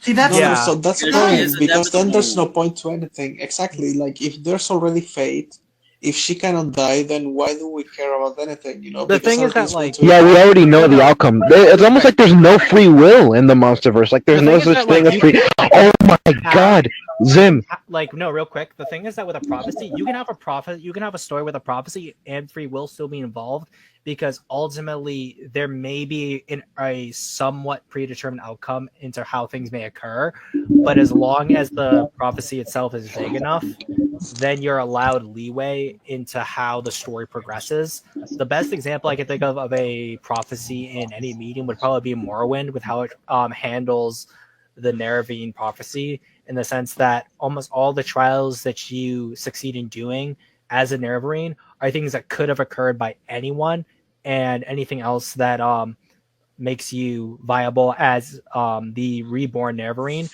are really almost like jerry-rigged examples of you being able to do this. So it's possible that anyone could have done this and just been as lucky as you were, and it makes it so that whether or not you don't know if the prophecy was actually true or not. The other example too is that if your work is specifically trying to make commentary on the idea of fate, a prophecy, and like things turning out better, like Lord of the Rings, where everything is going to turn out well because of Eru's influence, you then need to do in the work and showing how the values that Eru holds dearly will prevail because of that. I mean, I was going to bring up. I particularly like the prophecy stories that are basically just the protagonist trying to stop it from happening, and in trying to stop it from happening, it sets it into motion to the point where it's fulfilled. And I have to ask, like, who are the people that are writing these prophecies in the MonsterVerse? I mean, this kind of feels. This universe is basically just Calvinist at this point. We're in the Calvinist MonsterVerse universe. There is no free will. Something I will say written by Nostradamosaurus. Something I will say in terms ancient dinosaur. Something I will say regarding the Mothra thing. The thing is, like, what Adam Wingard's explanation was, which again wasn't insinuated in either of the movies, was the one in Cottam was like an offspring of the true Mothra. The Mothra in New Empire was supposed to be the oldest one that Godzilla really had a connection with. That was Wingard's explanation, but the issue is, where in the movies was this insinuated at again? Like, where in Cottam, where in Godzilla vs. Kong, where in GXK was this hit? Yeah. Hey, yo, Mothra. Hey, Mothra. This was my side. I was using your daughter as a side. Don't worry about it. Another thing too is that, like, when you think about it, No, Rudy, what have you done? So, like, another thing too is that, like, the whole idea that he proposes of Kong finding a home is satisfying because of Kong's past is literally only valuable to people who have seen the original King Kong, and if you haven't, that means nothing to you at all. Yeah. And it has no bearing on the storyline of the MonsterVerse. It's essentially fan service, which he uses as a justification for other things that happen in the film. Like, just because Kong has had a tragic story and you like the character of King Kong does not therefore mean it is the next logical step for Kong to then find other members of his own species. Like, there's a lot of other logical stories that you could follow up on that don't involve that. A really good example of that in the MonsterVerse, even though it's not a movie, so therefore people don't view it with as much like, they don't think it's as good or as valuable, is Kingdom Kong. Kingdom Kong is a really good follow-up to everything that's gone on in Kong's life, and it introduces a really cool monster, has some interesting characters, cool ideas, has fun fights, but it doesn't have anything to do with Kong finding other members of his species. So therefore, according to Up from the Depths, it is not the next logical conclusion of his story. When it's like said, like, oh, what if I'm ambivalent towards Kong in this? It's like a better analogy would just be, what if, like, somebody was like found the Kong Skull Island to be a really good starting point for Kong's for whatever story that they want, that the MonsterVerse would tell of Kong going forward, with the KSI essentially being the introduction film, and then you get to GVK and you see, like, okay, I see what you guys are trying to do here, but you botched it in execution so badly that if you're gonna do a sequel to this, you better make sure it's like really good. And so it should be, if anything, there should be like more, there's like even more pressure on GXK to actually kind of deliver on that sort of promise to, like, essentially redeem the story, you know, from, you know, even with the rocky foundation that is GVK, like, to just try to build off of that. And so when GXK falls short on delivering in executing whatever story it's trying to do well, then that just kind of like that just like makes it look even worse, arguably, pretty much, as opposed, like, because like people would just be like, oh, so like, if anything, Kong should have just, the very first movie was like the best entry of Kong's story in this series. Okay, I mean, like, I get what journey you wanted to do with him, but you botched it so poorly that you may as well have just kept him on Skull Island, because, man. So finally, we have our other title monster of this film, the one, the only, the king of the monsters himself, Godzilla.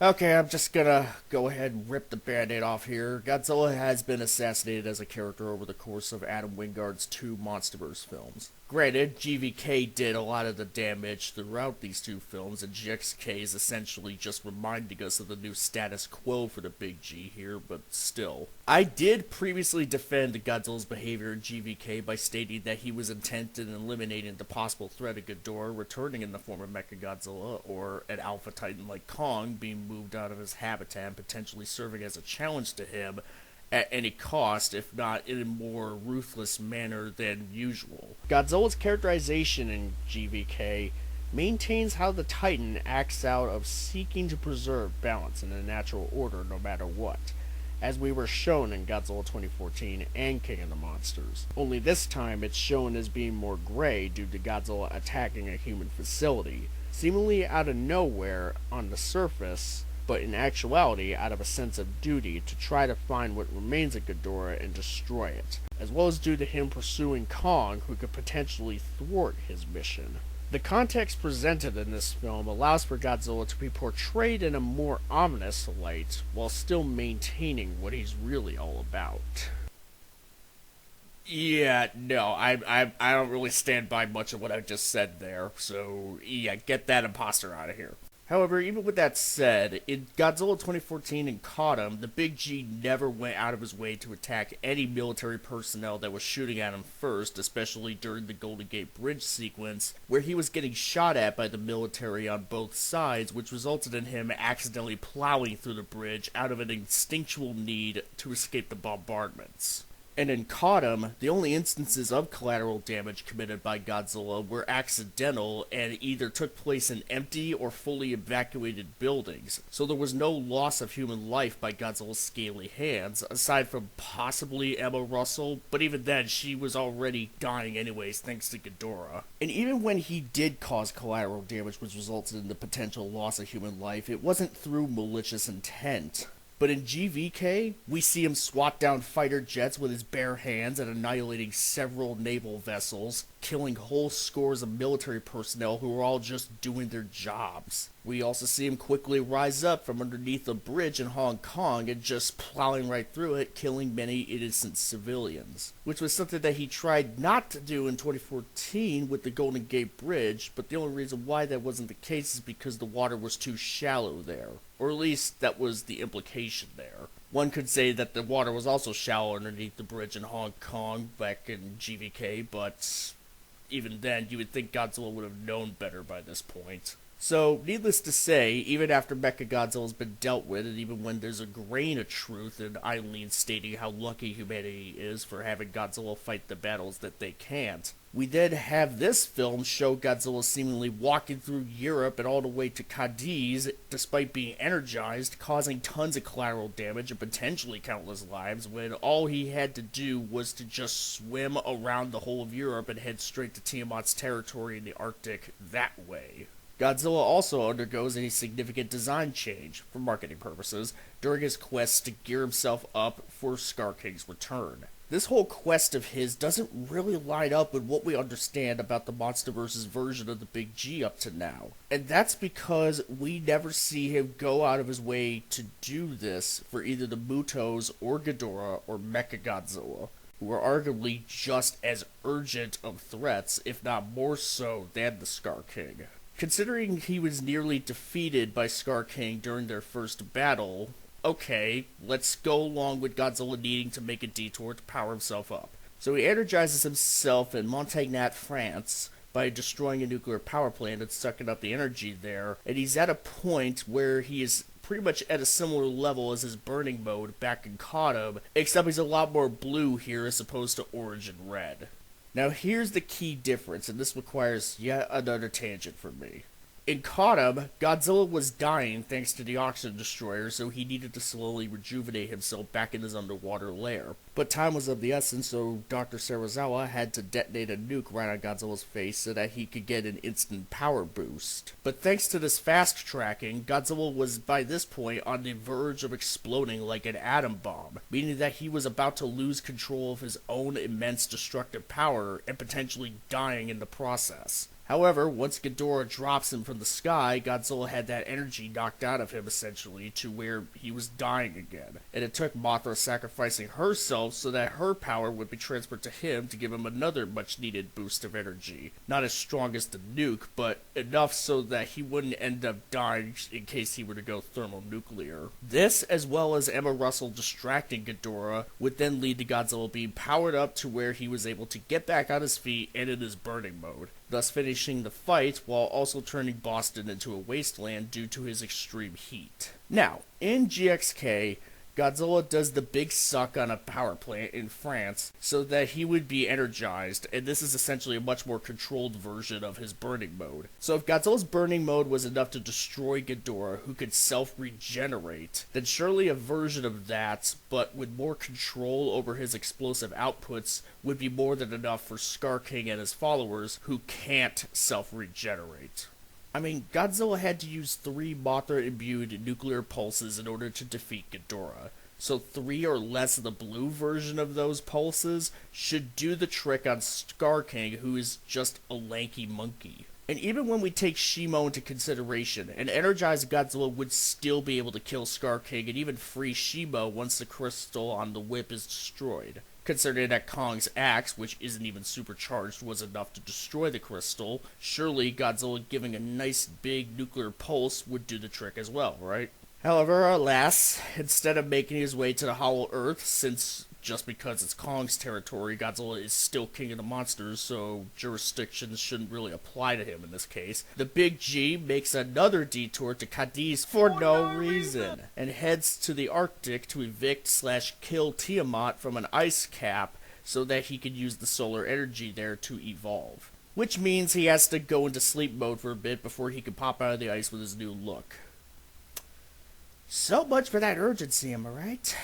After he finishes evolving, however, Godzilla then takes yet another detour to Gibraltar, Spain, only to hear Kong call for him all the way from Cairo, Egypt. This prompts Godzilla to make his way to Cairo. Given what the film establishes about how the surface world is Godzilla's territory, him considering the possibility of Kong violating their terms such as they are is one thing. But once he arrives, Godzilla just starts attacking Kong and seemingly forgets that there is a Skar King in the Hollow Earth who needs his tipples twitted. Tipples!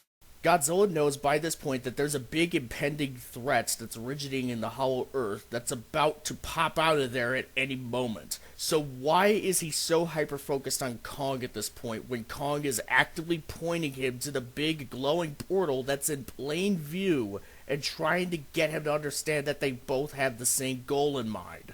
Even if he doesn't notice it at first when tackling Kong through a pyramid, Godzilla sure as heck should start noticing the portal by now and start realizing that he can use that to get to the Skar King. I mean, Kong was literally right next to the portal after he was tackled, so the Big G should see this thing right now. And as a result of Godzilla being reminded of his goal, Godzilla would then also be reminded of when Kong helped him against Mechagodzilla, and realize that they both want the same thing.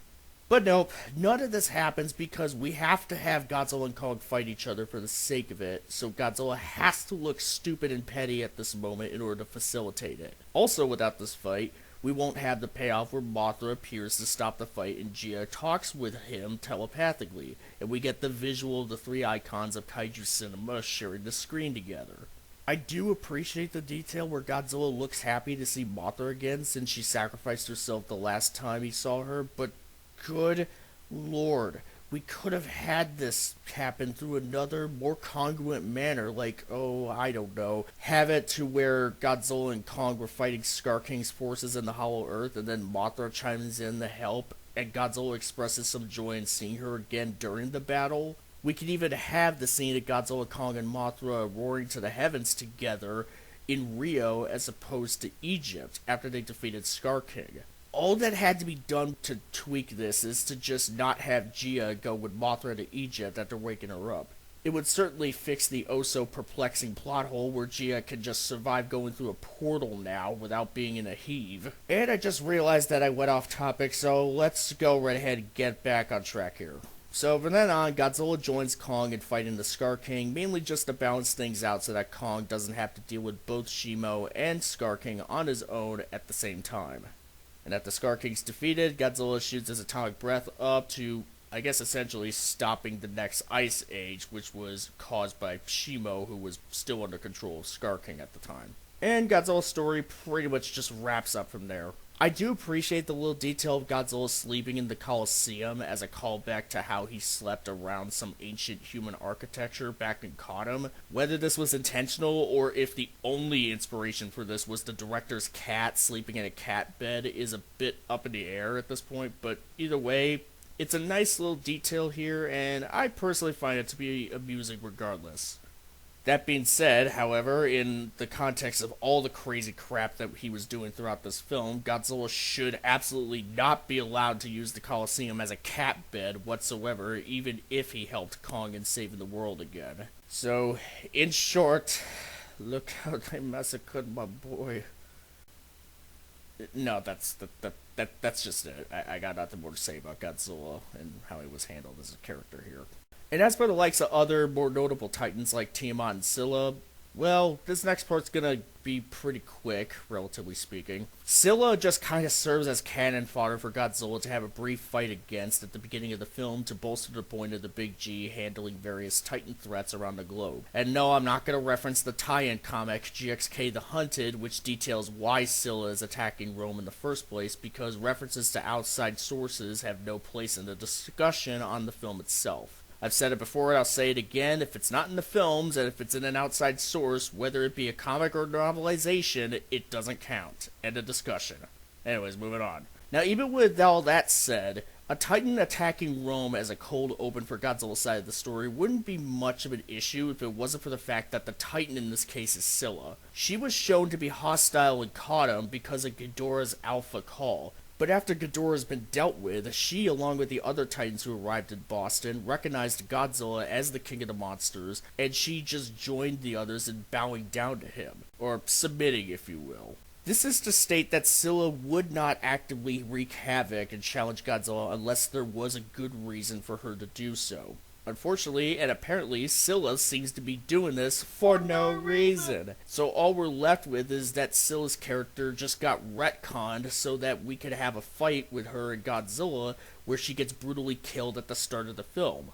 And that's all there is to say about Scylla, so moving right along. Now we have Tiamat, who ultimately serves as another Titan for Godzilla to fight, an obstacle for him to overcome in order to achieve his goal of supercharging. The long and short of what I will say about Tiamat in general is this. Awesome design, and what little of her fight against Godzilla that we do get to see was pretty cool, even sprinkling in some brutality, such as with how Tiamat tries to squeeze the life out of him and how he tries to fight back by biting a chunk off her. But the sea dragon herself does in fact deserve better, as in to being a better written story. Now, as far as how her death was handled and why Godzilla would do this, surprisingly, I'm willing to lend some good faith to it. This may be a bit of a hot take, but hear me out first. If this spot in the Arctic Ocean where Tiamat resides is supposed to be a hot spot for solar winds, which would allow a Titan like her or Godzilla to become stronger, then it would make, at the very least and in hindsight, some level of sense for Godzilla to go after Tiamat. As we are shown / told in a rather admittedly clunky piece of exposition, Tiamat is classified as a destroyer, a Titan that is very territorial and hostile, and as we see in the film, she is pretty much that, very territorial and hostile, and she's very much a formidable enough adversary that Godzilla would need to put down as quickly as possible if he were to fight her. Given these bits of info, and considering the fact that Tiamat had already spent a good chunk of time, seemingly, basking in solar wind-based energy, that it's possible for her to even rise up as a new alpha, posing as a threat to Godzilla, as well as a potential threat to the balance in the natural order, which the Big G had sought to maintain. Now sure, once we finally see the reason for Godzilla taking Tiamat's place in the Arctic to evolve, the execution isn't there to justify that reason as being legitimate enough for the Big G to go on his quest for evolution, despite the film's attempts to make us believe otherwise. However, Godzilla dealing with a Tiamat who could evolve or become strong enough to be a serious threat to his throne down the line is something that he would want to nip in the bud if necessary. We see Godzilla head off to Antarctica to try to deal with Ghidorah before he's even able to wake up and caught him, to try to quell the threat before he would have the chance to arise. So, in closing about Tiamat, again, cool as heck Titan, wish we got more of her, but in the context of the plot, I kinda understand why she would have to be dealt with. Definitely deserves to be in a better movie, though, I will say. So yeah, the Titans as characters aren't looking too great overall. Faring better than the humans? Sure. But even that sounds a bit generous. However, we still have one more Titan character that has yet to be discussed, our main antagonist, the Skar King. While it's true that he doesn't have a whole lot to do in the film other than be a badass monster fighting machine, sometimes that's when the king of the monsters is at his finest, and I would argue that that's the case in GXK. Every time he's on screen, he packs a punch that lights a fire. He's in full final war storm here, cutting through cities and monsters with determined ferocity that's so over the top it becomes comical. And I mean, that's not a good thing. That's not a good thing either. No, it's not. Not even close. There was at least a reason as to why Final Wars was acting the way he was, and that was also the fact that Godzilla's character was established to be consistent from when he was frozen in ice to when he starts chasing the Gotengo. Yeah, so and not to mention Final Wars Goji, like that's kind of it's essentially like a clean slate, a blank canvas of a character in this one-off sort of film. Godzilla in GXK is supposed to be a continuation of GVK, that already was like a character assassination of what we understood Godzilla in the MonsterVerse to be in the 2 films that came before the Wingard films. And GXK is just an extension of what we've seen in GVK. Even if not worse doubled down. is the fact that if he goes and he makes meta criticisms on Kong and all of that to make it look better, I can do the same and say that no one has ever looked at Final Wars and said, I wish the fights were not longer. Everyone wishes the fights in Final Wars were longer. So he went to say he didn't get the short end of the stick, and then he proceeded to describe exactly how Godzilla got the shortest end of any stick he's ever had. You know what's funny? Funny? Like the fight between Godzilla versus Scylla and Godzilla versus Tiamat, they're shorter than at least half of the fights in Final Wars. Exactly. That just makes it even worse. Yeah. I think it's safe for me. Over time, I think it's safe for me to, as I've been working on this JSK video, I've kind of started to realize that Final Wars is a significantly better written film than JXK. Because it had a blank canvas. It's not building off of much of the way in terms of a pre-existing continuity. GXK, well, Final Wars is also it's dealing with a far less stuff. As a result, it has less room to make errors. Yeah, it has less world building and foundation to build off from and to really take into account really. So. Mm-hmm. Let's keep going. So it's almost kind of freeing in a sense. Now, there are those of you who may be wondering why I'm devoting a whole section of my essay video to the Skar King in particular. That is for a titan of a reason, if ever there is one. For this section, I want to go a bit into Skar King and his efficiency, at least in technical terms, as a leader over his clan of great apes, because quite frankly, he kind of deserves a more thorough breakdown as a character, and especially in how he functions as an antagonist. For starters, the first time we even see him, or get a glimpse of him, is when Outpost 1 gets suddenly attacked by what appears to be an ape-like titan, and the last thing we see from the security feed recording this act is the Titan's piercing white eye looking directly at the camera before the feed is cut. The eye very much resembles Skar King's eyes, which have bright white pupils. So this is to suggest that Skar King is capable of going out in person with a posse or otherwise to do whatever it is he feels like he needs to do, and even leave somewhat of a calling card such as, a big red handprint on a wall, which, hey, call back to Kong Skull Island, yeah, no it's not, shut up. Which means if he was willing to go up to the upper Hollow Earth for a bit, as shown when he leads his henchmen and Shimo to the Iwi civilization later on in the film, then there's no reason for him to just not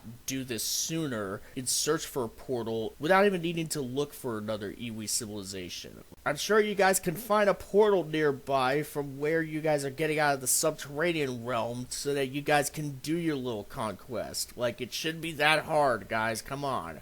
And if the Skar King was that obsessed with reaching the surface, then what was he doing during all the thousands and thousands or even millions of years between his first battle with Godzilla and now? I can understand Skar King needing time to lick his wounds, but are you going to tell me that it took him this long to do that and to get his forces, which also consists of Shimo under his control, who is intended to counteract Godzilla, to scour the Hollow Earth for a portal back to the surface world? Also, what was Skar King's slaves even doing just moving rocks around? If we were to rework the plot of this film from the ground up, and I mean really from the ground up, by the way, those apes could have been moving these rocks in order for Skar King to dig his way out of the subterranean realm, and if we were to have a hole suddenly appear for Kong to jump into, the apes could have been working on that long enough for a hole to be made in the first place.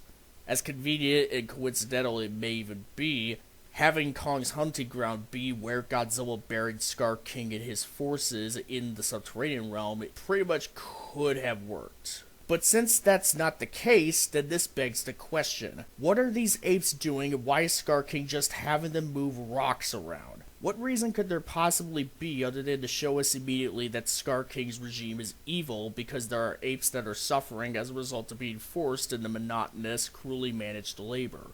I mean, granted, we don't really need to be reminded of Skar King being evil because early in the film, One Eye and his goons were able to kind of just show immediately how evil they were by just trying to coldly kill Kong the first time they meet. But still. This notion of Skar King being evil and cruel towards his clan is further reinforced when we are briefly shown a harem of unwilling baby mamas that the tyrant has imprisoned in his throne room. I suppose one could argue that the way Skar King's clan is treated can be seen as a dark reflection to how the Hollow Earth Iwi are in harmonious circumstances, but even that's pretty light in terms of substance which such a parallel can provide. I guess you can say that the Iwi have it easy because they have zero gravity flumps to help them move rocks around as opposed to the apes who don't have that sort of luxury, for all that's worth, which is rather minimal at best. The saddest thing about Skar King is that he could have been a more nuanced character with some level of dimension to him. Even with the limited screen time he has, he still could have been shown as a devious tyrant without coming across as a cartoon character. If anything, Skar King should have taken some cues from another ape dictator from another iconic franchise, Proximus Caesar from Kingdom of the Planet of the Apes. In that film, Proximus is portrayed as ruthless and determined, yet charismatic. Though his followers strain and struggle to unlock a large vault which contains the key to evolution for all of ape kind, instead of working them to death and treating them like dirt, Proximus still definitely works them, and he twists the words and teachings of Caesar in order to keep his followers united and motivated in achieving his primary goal, adopting the phrase apes together strong for what is ultimately his own personal gain for ruling a kingdom of apes, wink wink, and conquering the human race. But at least he's not having them move rocks around unnecessarily, which, you know, that's something that Skar King did, but Proximus doesn't. Just so you know, because Proximus is kind of a Chad. And unlike Skar King, who belittles Kong and even kills an enslaved ape just to get under his skin as well as to punish Suko, Proximus tries to persuade Noah into joining him and accepting his tribe's new position under their new ruler. And ultimately, when the climax of the film proceeds, Proximus lets his cruelty be known to the remaining apes when he beats Noah down, as well as holding one of Noah's friends hostage earlier during the climax, only for Noah to stand up to him defiantly, which encourages the rest of the apes to do the same. Now, granted, Kingdom of the Planet of the Apes came out after GXK, but it's not like the opportunity wasn't there for the writers of GXK to do something with Skar King akin to what we see in Proximus, even if it was by accident or coincidence. Imagine if Skar King, instead of pointing and laughing at Kong's metal tooth, was trying to convince Kong in joining him in his war against Godzilla. Perhaps Skar King would recognize and come to understand that Kong has endured some encounters with Godzilla, either based on his axe or the scars on his chest, and tries to lead into that as a way to persuade Kong to his side, under the belief that the great apes deserve to be the new kings of both the Hollow Earth and the surface, after languishing in the subterranean realm for eons as a result of being usurped by Godzilla. He could also try to appeal to Kong's loneliness and promise him a place in his clan if he pledged allegiance to him. Even if Kong refuses and remains defiant, as he obviously would, the Skar King could have at least tried to tempt him with some kind of offering at first. This would allow him to have a certain level of cunning in order to give him more characterization beyond what we see in the film as is. Skar King could have tried to suggest that the great apes have been oppressed by the likes of Godzilla for too long, and that it's time for the apes to rise up and claim dominion, to play into how Kong could have the chance to be part of a new empire, wink wink. However, Kong, seeing the way the clan of apes is being treated as a result of the tyrant's unfair rule and pursuit for power, would reject Skar King's offer, for he doesn't see him as a fair king. There could have been beats added into the escalation of tension between the Skar King and Kong, with their interactions and behaviors informing us on who they are as characters before they start trading blows. But instead, we just get a much less nuanced, more fast-tracked version that puts in as little work as possible to get us to see the Skar King as an obviously evil villain when there was potential for so much more to be done with him as a character. Having the Skar King be more of a manipulator using the crummy circumstances of his fellow apes' current state of living to retain his power and move his plans forward, or even try to appeal to Kong's personal troubles, would not only balance out his lack of physical prowess, but it would also make Kong's act of finally defeating him all the more rewarding. As he is, though, Skar King just comes off as a goober whose defeat is just a foregone conclusion. To hammer this point further in, let's consider the following. Since Kong was the only Alpha Titan on Skull Island because it was imposed on him all his life, he understood that he had a duty to maintain balance in his ecosystem for his existence there to be viable. He was tough but fair, and he only showed aggression when it was called for, whether it was towards the skull crawlers threatening to overrun the island and kill him, or the military disrupting his habitat by dropping charges onto the surface which only attracted more skull crawlers. His actions showed that he meant business when he was demonstrating his dominion on the island. He let the iwi live in peace, helped other animals that were hurt as a result of the expedition's arrival, only kills what he needs to, either in self-defense or for sustenance, and he even went as far as to save the one member of the expedition whom he was mildly friendly towards from the Skull Devil.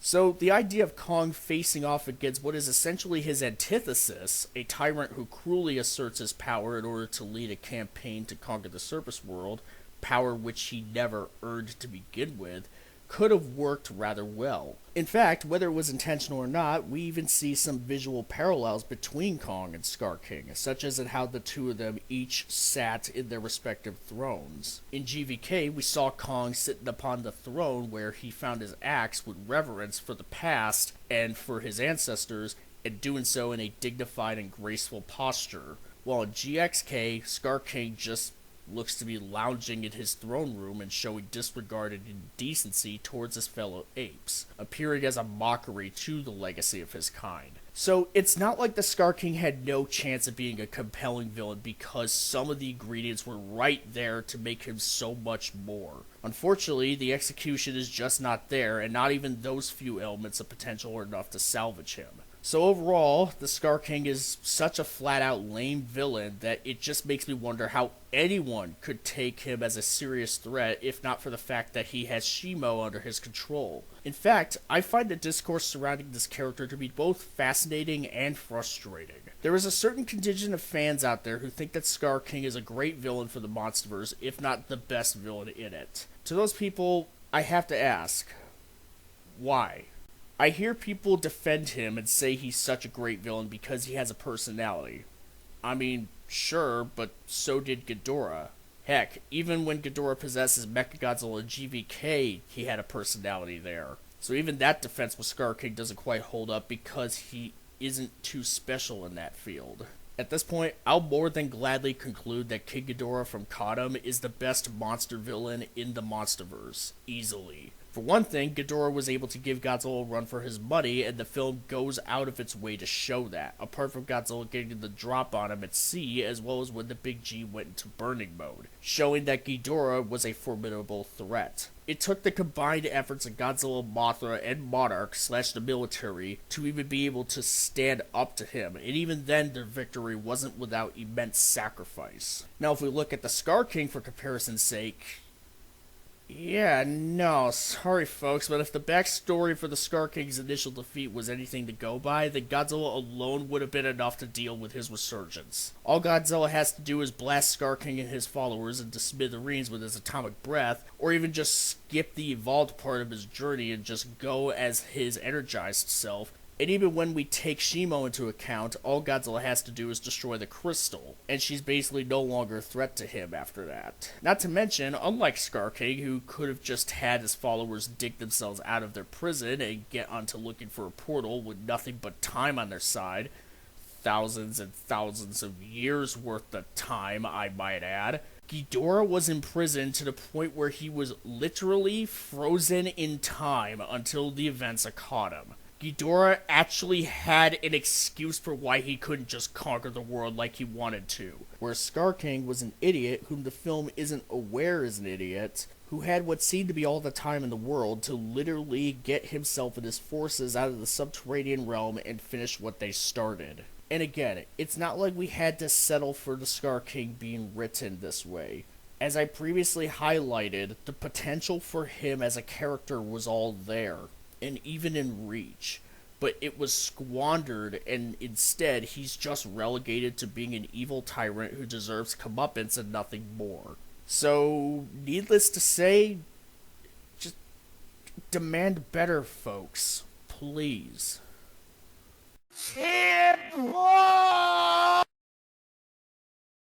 On the one hand, he's great because he's a dark reflection of Kong, and thus is a great foil for him for this particular story. It's very simple. Kong represents hopeful freedom, while Skar King represents brutal servitude, making the fight between them a fight over the future of the species, hence the title The New Empire. It's a very classic hero-villain dynamic, which, as you'll see when we go over the efficiency of the script, is a major strength of the film. He also oozes personality, more so than any other antagonist in the MonsterVerse so far. The way he moves and carries himself tells you everything you need to know about the character. Single word being uttered, an example of how good the visual storytelling is here. On the other hand, he doesn't come off as a very threatening villain for two major reasons. One, because he's objectively not very powerful. You just know that if Godzilla got a hold of him, he would be done in pretty quickly. And two, he's introduced very late into the film, so by the time he's established as the antagonist, the movie is close to wrapping up. This keeps the Skar King from feeling like a truly civilization-ending threat, and more like a cocky nuisance to be dispensed with, a feeling only amplified by the fact that he needs another kaiju to do his dirty work, Shimo. Like, I'll say this, the problem is that, like, when it comes to like the arguments that he's made, Skar King is cool because he has personality. Just because he has personality does not therefore mean that how he is used in the plot is anyway good. The same also goes for how Shimo is treated in the plot as well. Just because you understand her plight does not necessarily mean that how she is used as a tool, because literally she's used as a tool by Skar King, is effective or makes sense or could be justified given everything else we know about the world. Because these characters are easy to understand, that makes them good, and that's why I wrote something for later, which is, of course, it's easy to understand these characters because they're so simple. You know, if these were complex characters, then I will have some praise. You know, but this is so easy that it's actually hard to fuck it up.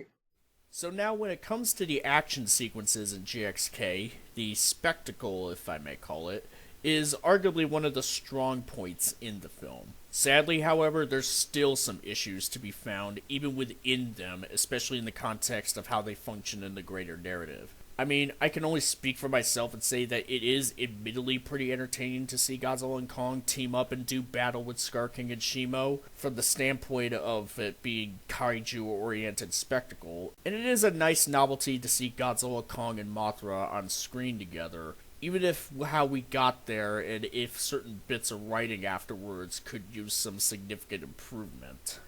That being said, however, a decent amount of these set pieces, as entertaining as they are rather short, and a couple of them make the strange choice of cutting away from the fights right before they end, and only show the remains of the losers in these fights, such as with the brief fight between Kong and the Drowned Viper and the one between Godzilla and Tiamat. The way these fights play out and are shown, or rather not shown in certain cases, can potentially leave the viewer scratching their head in confusion and or disappointment. Thankfully, not every fight does this, such as the first fight between Kong and the Skar King, which is a fairly well choreographed fight detailing how thrown off Kong is by Skar King's agility and skill, despite his age and his seemingly anorexic appearance. It also shows how Skar King is a character who wants his victories to be easy, even if it means rigging the fights in his favor no matter what by bringing in Shimo, and how despite his skills, he's still easily defeatable in close quarters combat, whereas Kong, given his experience that we've seen up to this point, can recover and hold his own before things can get dire for him.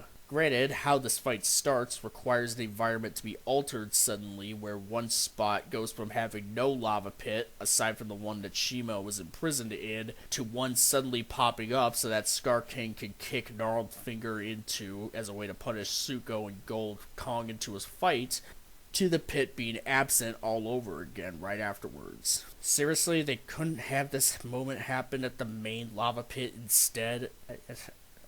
Okay. But aside from that, it's an overall good set piece, warts and all. Then there's the fight in Egypt, which, as entertaining as it was from a spectacle standpoint, was totally unnecessary once we take into consideration how Godzilla and Kong should absolutely be on the same page as one another, based on what's been established in prior events. So Kong comes up through a portal, which emerges by the pyramids of Giza, Luckily, not anywhere where there's civilians, which could potentially lead to people getting killed. Though there were some civilians on the pyramids, it's not like that they were anywhere near the portals at least, so okay, good for him. Then Kong goes on to call Godzilla out, similarly to how the reverse happens in GVK. Godzilla hears this all the way from Gibraltar, Spain, and proceeds to swim his way to Cairo. Now, even if we ignore how strange it is for Godzilla to be able to hear Kong roaring from at least 1,000+ miles away, which is a bit of goofiness that's a repeat of such similar thing happening in the previous film, what on Godzilla's green hollow earth is Godzilla doing in Gibraltar? No, seriously, what is he doing there? If Godzilla knows that there's an impending threat that he had to go on a globe-trotting quest to evolve in preparation for with essential urgency, or such as it is, and considering that he would know that this threat is in the hollow earth, and considering that he is the king of the monsters, which means he has the authority to go down to the hollow earth to stop said impending threat, why isn't he heading straight down there by now? He should be making his way to the nearest hollow earth portal as quickly as possible and intercept the Skar King immediately, as opposed to stopping at Gibraltar just so that he could hear Kong call him out from Egypt and swim over to there. But then again, Godzilla here is a goober now, and I've come to terms with that by this point, so let's just move right along here. So Godzilla arrives and has a big old clash with Kong at the Great Pyramids. So Godzilla knows by this point that there's a big impending threat that's originating in the hollow earth, like I said. So again, why is he so hyper-focused on attacking Kong at this point when Kong is actively pointing him to the big glowing portal that's in plain sight? And again, after getting tackled, Kong literally slides up next to where the portal is so Godzilla can clearly see it and should just stop attacking Kong and jump straight through the portal if time is of the essence at this point. Why is he wasting time doing this, especially when by this point he should have some awareness of the fact that Kong wouldn't try to call to him if it wasn't for a reason that could mutually benefit them both?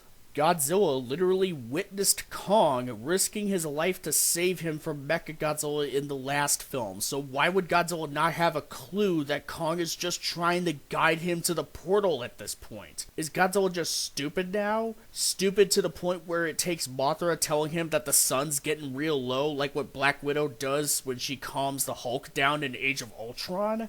Needless to say, as much as I want to enjoy this fight sequence more than I actually do, I still can't help but think that we could have done without this fight altogether and the narrative would be all the better for it. But come on, guys, the scene is good, actually, because Godzilla did a wrestling move on Kong off a pyramid. Like a lot of concepts in GXK, it's kind of half-baked. But then I watch as Godzilla twirls around in zero gravity, and I realize I don't care. Seriously, this is one of the... I hate the why! Are we getting the point in this video? See, this is exactly why I never take any of these these flicking. I'm too pissed to think of creative insults. I wish I was British. Okay, look, I get it.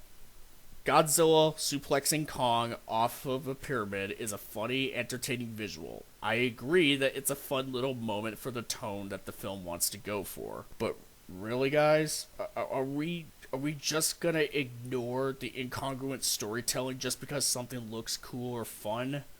Just saying. Just saying. Anyways, moving right along. Now to touch on the big zero-G fight in the Hollow Earth for a bit here. I will say that aside from the weapons-grade convenience of Trapper bringing the verticines to Skar King at a crucial moment and some needless and cringeworthy exposition from Bernie, there isn't too much wrong that is to be said about this particular part of the climax itself. It's pretty entertaining to see the apes trying to orient themselves in zero gravity while fighting each other, while Godzilla appears to effortlessly kick ass and chew bubblegum, considering that it's not too different from swimming for him, which is what he's used to doing anyways. And as for Mothra, well, she's mainly here just to help with some of the hench apes and to rescue the humans once the heave loses power due to the gravity flumps. She does help Godzilla briefly against Shimo when she does a sort of flashbang-like ability on the Ice Titan, which one could argue is just an extension of her having a glowing, almost blinding aura of light around her like what she demonstrated back in Kotum. The difference, though, is that in Kotum, it was a more steady glow as opposed to a quick flash that could disorient her enemies like she does the Shimo in GXK. While I can't help but think that this ability would have been pretty useful if she used it during the Battle of Boston against something like Rodan or even King Ghidorah, it's not that big of an issue here, really, so I will say that. And there's also the bit with Suko fighting One Eye so that the golem-looking ape could get his comeuppance as well. So we'll just wrap that up there. There's also a detail where the 4 primary combatants fall into the portal to Rio in a specific order. Keep this in mind, I'm not done with it yet.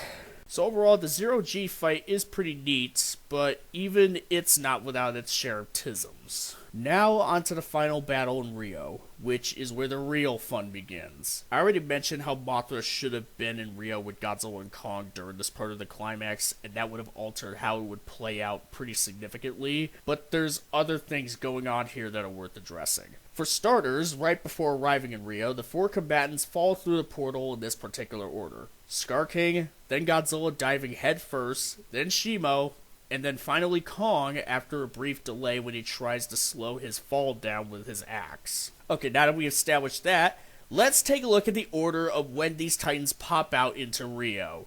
First the water freezes, which is to indicate Shimo's coming. Alright, so far so good.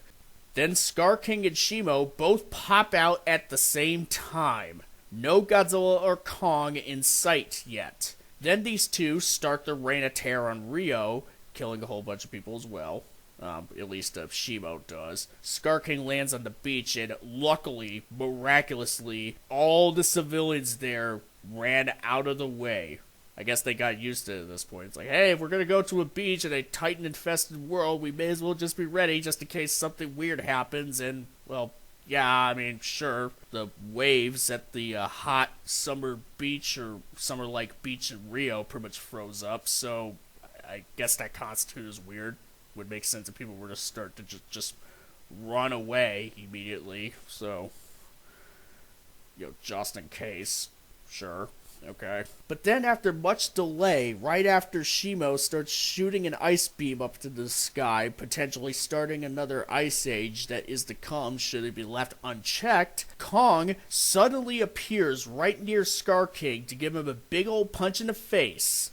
How the doofus didn't see this chungus with a bright yellow glove run up to him from where they were all popping out from, Lord only knows. And then finally, Godzilla, who should have shown up second, right before Shimo even, just shoots his atomic breath up at Shimo and arises from the patch of ice for a dramatic entrance. This sudden change in the order of Titans going through the portal was clearly done just to add drama to Skar King and Shimo arriving into the surface world and to give Kong and Godzilla more heroic entrances. But it's as if the filmmakers failed to realize or forgot about what we were actually shown just a couple minutes ago. Because if the order of the Titans popping up was consistent with how they fell through the portal, then the fight in Rio would start a lot less dramatically. Anyways, moving right into the fight itself, which leads to countless people dying or potentially dying as a result of these Titans clashing through the streets that are not evacuated whatsoever, but we'll touch on that in a bit, don't you worry. Now we also get a nice big old dose of plot armor throughout this sequence. There's an instance of Skar King displaying some plot armor where he gets hit by an evolved Godzilla's atomic breath and just instantly getting back up from it to continue outpacing it.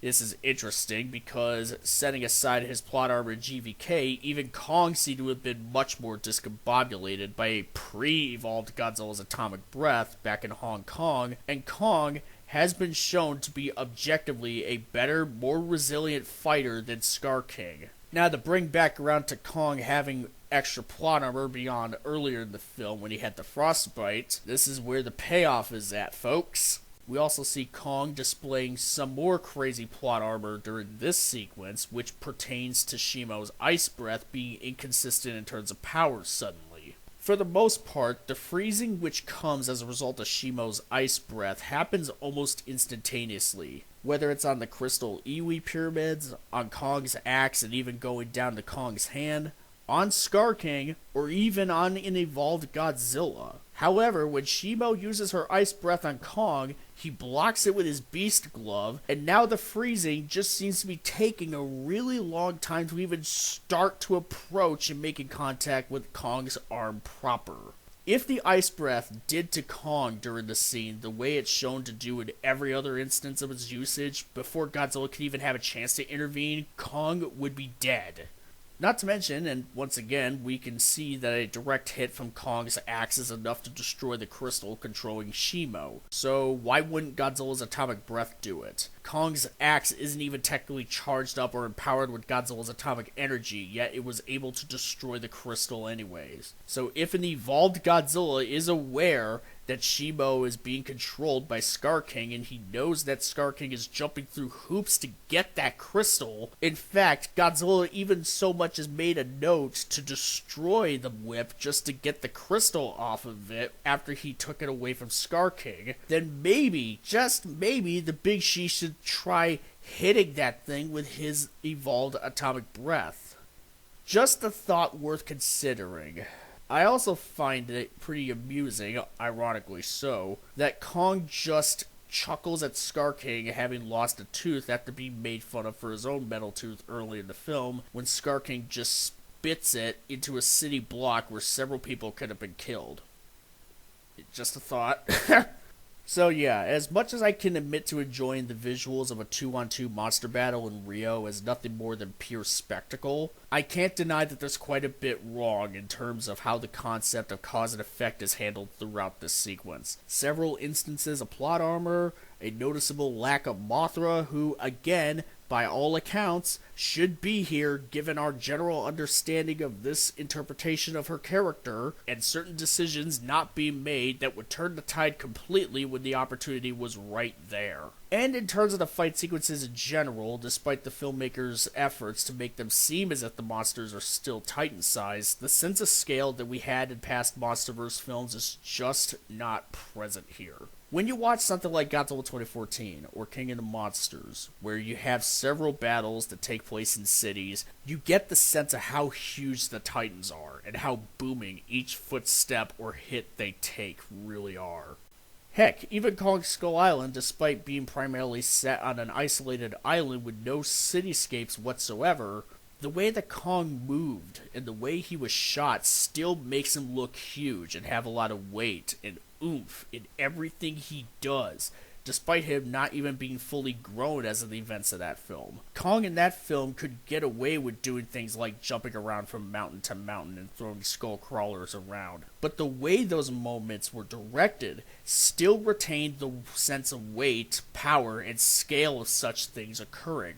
Then we have GVK, which started the whole thing of having the Titans look as if they're moving much more quickly than usual. But even then, there's still at least a sense of scale, especially in the third act, which is all set in Hong Kong. During that section of the film, we'd get a sense of how big the Titans there look and sound in comparison to their environments, even with how quickly they seem to move compared to what we were shown in past films. Then we have GXK, which still has Titans moving really quickly and seeming as if they're pretty lightweight for the most part, save for Shimo, who's meant to be larger than your average Titan anyways. Except now, since we're in the Hollow Earth for the most of the runtime, where everything is supposed to be Titan size or bigger, sequences like Kong's fight with One Eye and Suko could almost fool you into thinking that these are just human-sized apes beating the crap out of each other as opposed to apes that are about 20 stories high. The bass that we get in the sounds of Kong hitting the other apes, or Godzilla attacking Kong,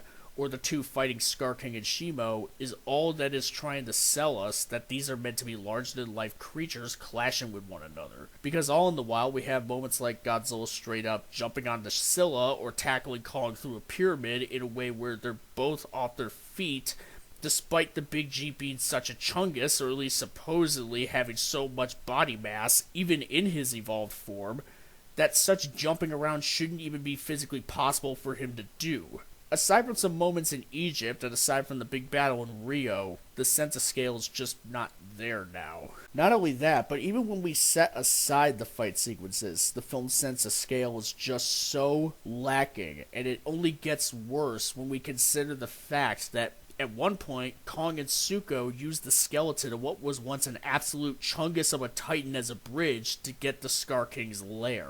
So, yeah, I kinda miss the days when the titans in a MonsterVerse film came off as, well, titans. Even Monarch Legacy of Monsters made characters like Godzilla appear and sound huge and titan-like. Just think about that for a second. The TV show equivalent of someone taking the pages of a MonsterVerse lore book and making paper airplanes with them after using them as toilet paper manages to have this attention to detail than a big budget blockbuster feature like GXK. Just a thought.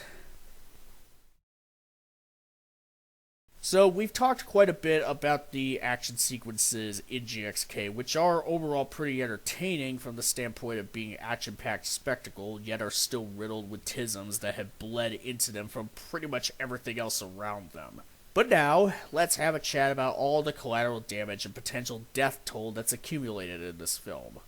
Oh, dear lord, the death toll. Look, I'm willing to indulge in sitting back and enjoying the kaiju spectacle just as much as the next guy, but I still cannot help but wonder what the world-building implications would be going forward as a result of something like this battle, where a bunch of titans literally pop out of a portal in Rio, which easily could have been any other coastal city if we really want to get right down to it. And these titans start duking it out without warning or any chance for the innocent civilians to evacuate. Considering that Monarch is the organization that was founded for the main purpose to research or deal with anything related to Titans and the Hollow Earth, with Eileen Andrews being very much a public representative of said organization during the film's opening credits sequence, just imagine how much trouble Eileen and company are in for after this. I mean, if Monarch got heat on them after the events of 2014 to where they were on the verge of being shut down, then they sure as heck are going to be shut down now. Or at least they very much should be shut down, assuming a future MonsterVerse film would even bother to address this at all. Now, for a bit, let's just go over the history of Monarch containing Titan threats and their tumultuous relations with governments around the globe. This next bit is going to take a while, so grab a snack, sit back, and listen in. Starting in chronological order with Kong Skull Island, Monarch was on the verge of being shut down due to a lack of substantial findings, and so they need to require some funding in order to make these findings happen in the first place. And so an expedition to Skull Island headed by Bill Randa had to be commissioned in order for the organization to remain funded and intact going forward. However, since the events of Kong Skull Island were all set in an isolated area, there was no concern from Monarch about their status of secrecy being expunged and their activity in the island being public once they've had the expedition's surviving members / affiliates all sworn to secrecy. Since then, they've actively covered up any Titan-related activity in order to operate without complications that would arise should the truth find its way out. However, in 2014, with the emergence of the Mutos and most notably Godzilla, the truth that monsters are real became public knowledge once the death toll started to rise as a result of the aforementioned Titan's emergence, all culminating in the Battle of San Francisco, also known as G-Day. With the truth having found its way out and leading up to the events of 2019, Monarch tries to keep their operations in check and in secret, only to be faced with the challenge of authority figures demanding answers from them regarding what the deal is with the organization's more recent findings. Monarch is now being threatened to be placed in military jurisdiction so that the governments of the world would have free reign to cull the Titans themselves, thus prompting Emma Russell and Alan Jonah to take action in waking up the Titans for their ecological vision, which all ended up backfiring thanks to Ghidorah being an alien seeking to terraform Earth and bring about the extinction of all life on it. The events of 2014 were not squarely the fault of Monarch, yet they had to take accountability because they were the primary participants in containing the Mutos from the start. And that's why when they wouldn't reveal any new info regarding the surge of new Titan discoveries, they were on the verge of being shut down and absorbed by their higher-ups. Now, Emma Russell going rogue and using the Orca to collaborate with a known eco-terrorist and waking up various Titans around the globe wasn't Monarch's fault, since they were unaware of what she was planning to do in the first place. However, Monarch was responsible for the creation of the Orca, which was the tool that Emma and Jonah used to wake up the likes of Ghidorah and Rodan. Now granted, how Monarch conducted luring Rodan and Ghidorah over Isla Damara wasn't the best by any stretch, even with the time crunch in mind, considering that they could have been able to lure the fire demon over a patch of greenery on Isla Damara that wasn't occupied by buildings or people without him causing devastation of said buildings and people, despite all this being done to keep the two Titans fighting just outside of the island. But I digress. By the end of Codum, Monarch would find itself in hot water for that once the dust is settled. However, Ishiro Serizawa, one of the heads of Monarch, sacrificed himself in order to bring Godzilla back into the fight against Ghidorah after the US government gave the go-ahead for its military to launch the Oxygen Destroyer, which had the unintended effect of nearly killing Godzilla while not affecting Ghidorah in the slightest, as well as doing irreparable damage to Isla Damara's ecology and market. Basically, the world would have cut Monarch some slack after this, if only for the fact that Serizawa died so that humanity's best hope for salvation at the time would be restored. However, in the wake of the mass awakening and Godzilla becoming king of the monsters, the world will never be the same and humanity must go forward into an uncertain future. Then we have Godzilla vs. Kong, which shows us a world that seems to be not all that different from how it was before Codum. In fact, to make matters worse, GXK essentially shows people in Rio relaxing and playing at a beach as if there's no worry of any Titan arising and causing mayhem. Now sure, characters like Walter Simmons from GVK may speak about the state of things as if the Mass Awakening had an impact on the world, but things don't seem to look that way. So basically, whatever Monarch may have had to deal with as a result of the events in Codum didn't seem to have happened or even have that much of an effect or even being an issue, especially when they get to go ahead to relocate Kong from Skull Island to the Hollow Earth, despite Godzilla's recent and sudden hostile activity, which would certainly give at least the US government some much needed pause, considering that their naval resources are being relied upon for Kong's exodus to be even feasible. Not to mention, Monarch fails to evacuate Hong Kong in time and only starts to evacuate the city once Godzilla arrives as opposed to doing it beforehand. And keep in mind, they did this right after Godzilla already smashed through a bridge full of innocent people. So yeah, Monarch should be in some deep trouble for that. But for some reason, they aren't, considering that there's no acknowledgement of the fact that many people died during the battle in Hong Kong in GXK. Not just due to Godzilla arriving at a not at all fully evacuated city, not just due to Godzilla and Kong having their fight there while civilians were still present, but also due to Mechagodzilla suddenly going rogue thanks to Ghidorah's consciousness taking control of it while civilians are still present and getting killed by this thing. And the thing is that it's not like Monarch didn't have means of tracking Godzilla's movements and finding out where exactly he's going.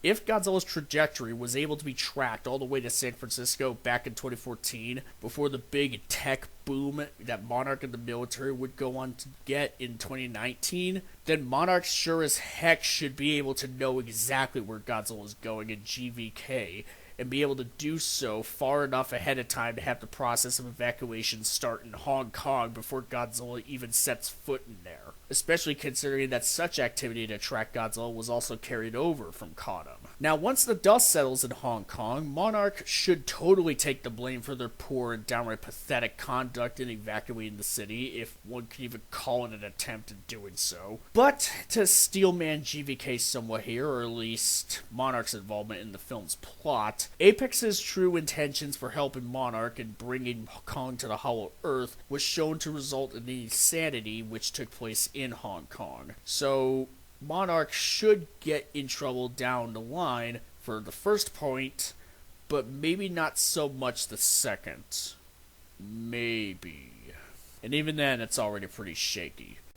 So, having been brought up to speed here, it's safe to say that Monarch should already be in shaky ground with the rest of the world. So what does GXK show us in terms of how Monarch conducts its operations? Well, first off, Rome doesn't appear to be evacuated at all once Scylla attacks it and once Godzilla arrives to intervene. And in the aftermath, Eileen outright says that the Italian government just needs to deal with Godzilla sleeping in the Colosseum since he's the one that stopped Scylla from flattening the city. Second off, once Godzilla wakes up and goes on the move, Eileen is on the phone with a senator to try to reassure him that the Big G is only awake because he senses a threat, only to not follow up on the senator once Kong surfaces in Barbados, or at least she doesn't follow up with him on screen. Considering Monarch's history with the U.S. Senate, which involves its members standing before it at a hearing only to suddenly walk out in the middle of said hearing, even if it was for a good reason in retrospect, the fact that we don't see how Eileen addresses the Senate's concerns about Godzilla from this point onward in the film makes Monarch look pretty bad, all things considered.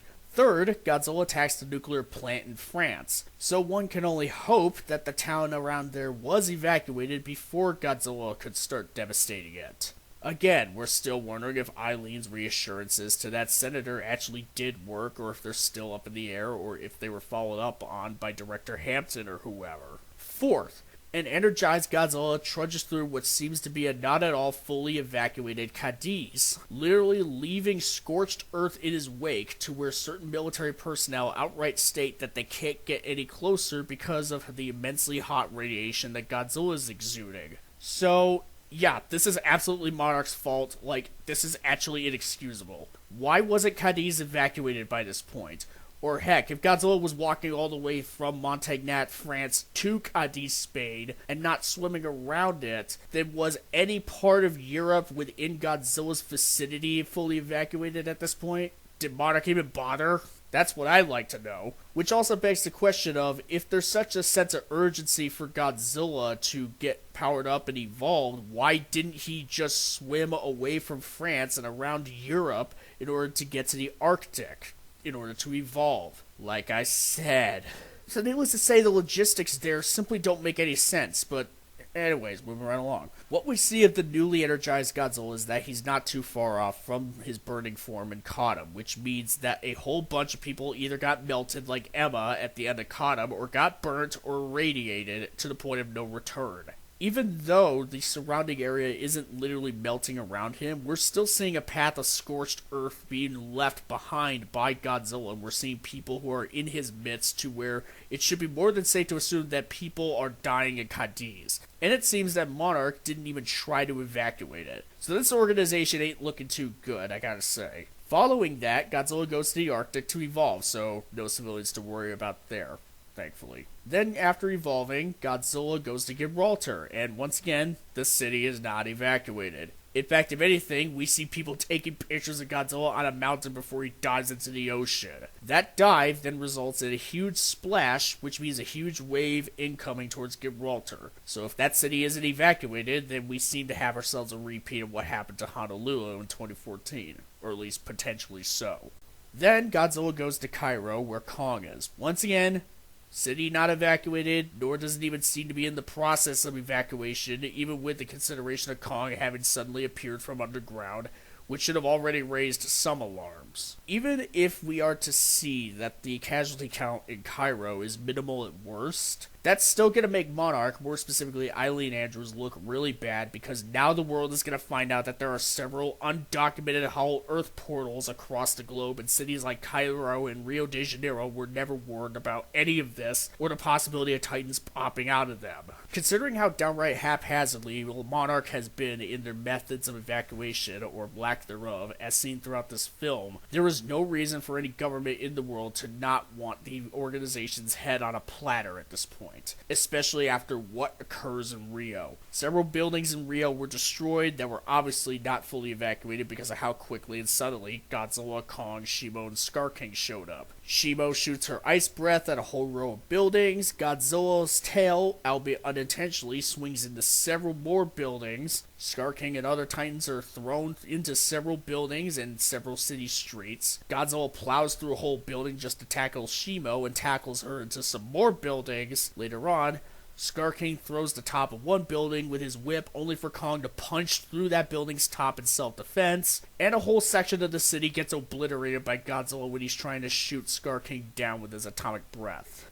Yeah, needless to say, Rio is potentially bathed in a lot of blood and entrails, and I'm not just referring to Scar Kings either. It's not here to make logical sense or ask deep or profound questions. It simply wants to create an environment where, for 2 hours, you can unburden yourself with the trappings and anxieties of the real world and step into one where massive monsters exist, where cities get flattened by them but no one dies, and where the pressing concern of the day. Say what you will about the Snyderverse films, but at least they're willing to show that thousands of people can get hurt or killed when something like the Black Zero event happens, where Metropolis was unprepared for something like a Kryptonian ship starting to terraform the Earth, as well as a big battle taking place as a result of it. And I know that Adam Wingard's MonsterVerse films are supposed to be more like the late Showa era of Godzilla movies as opposed to Zack Snyder's DC films in terms of tone and in terms of how they handle collateral damage. The problem, though, is that in a series where an organization like Monarch, at the very least, attempts to evacuate cities before a Titan-related calamity occurs, you cannot have other films come up later where they simply don't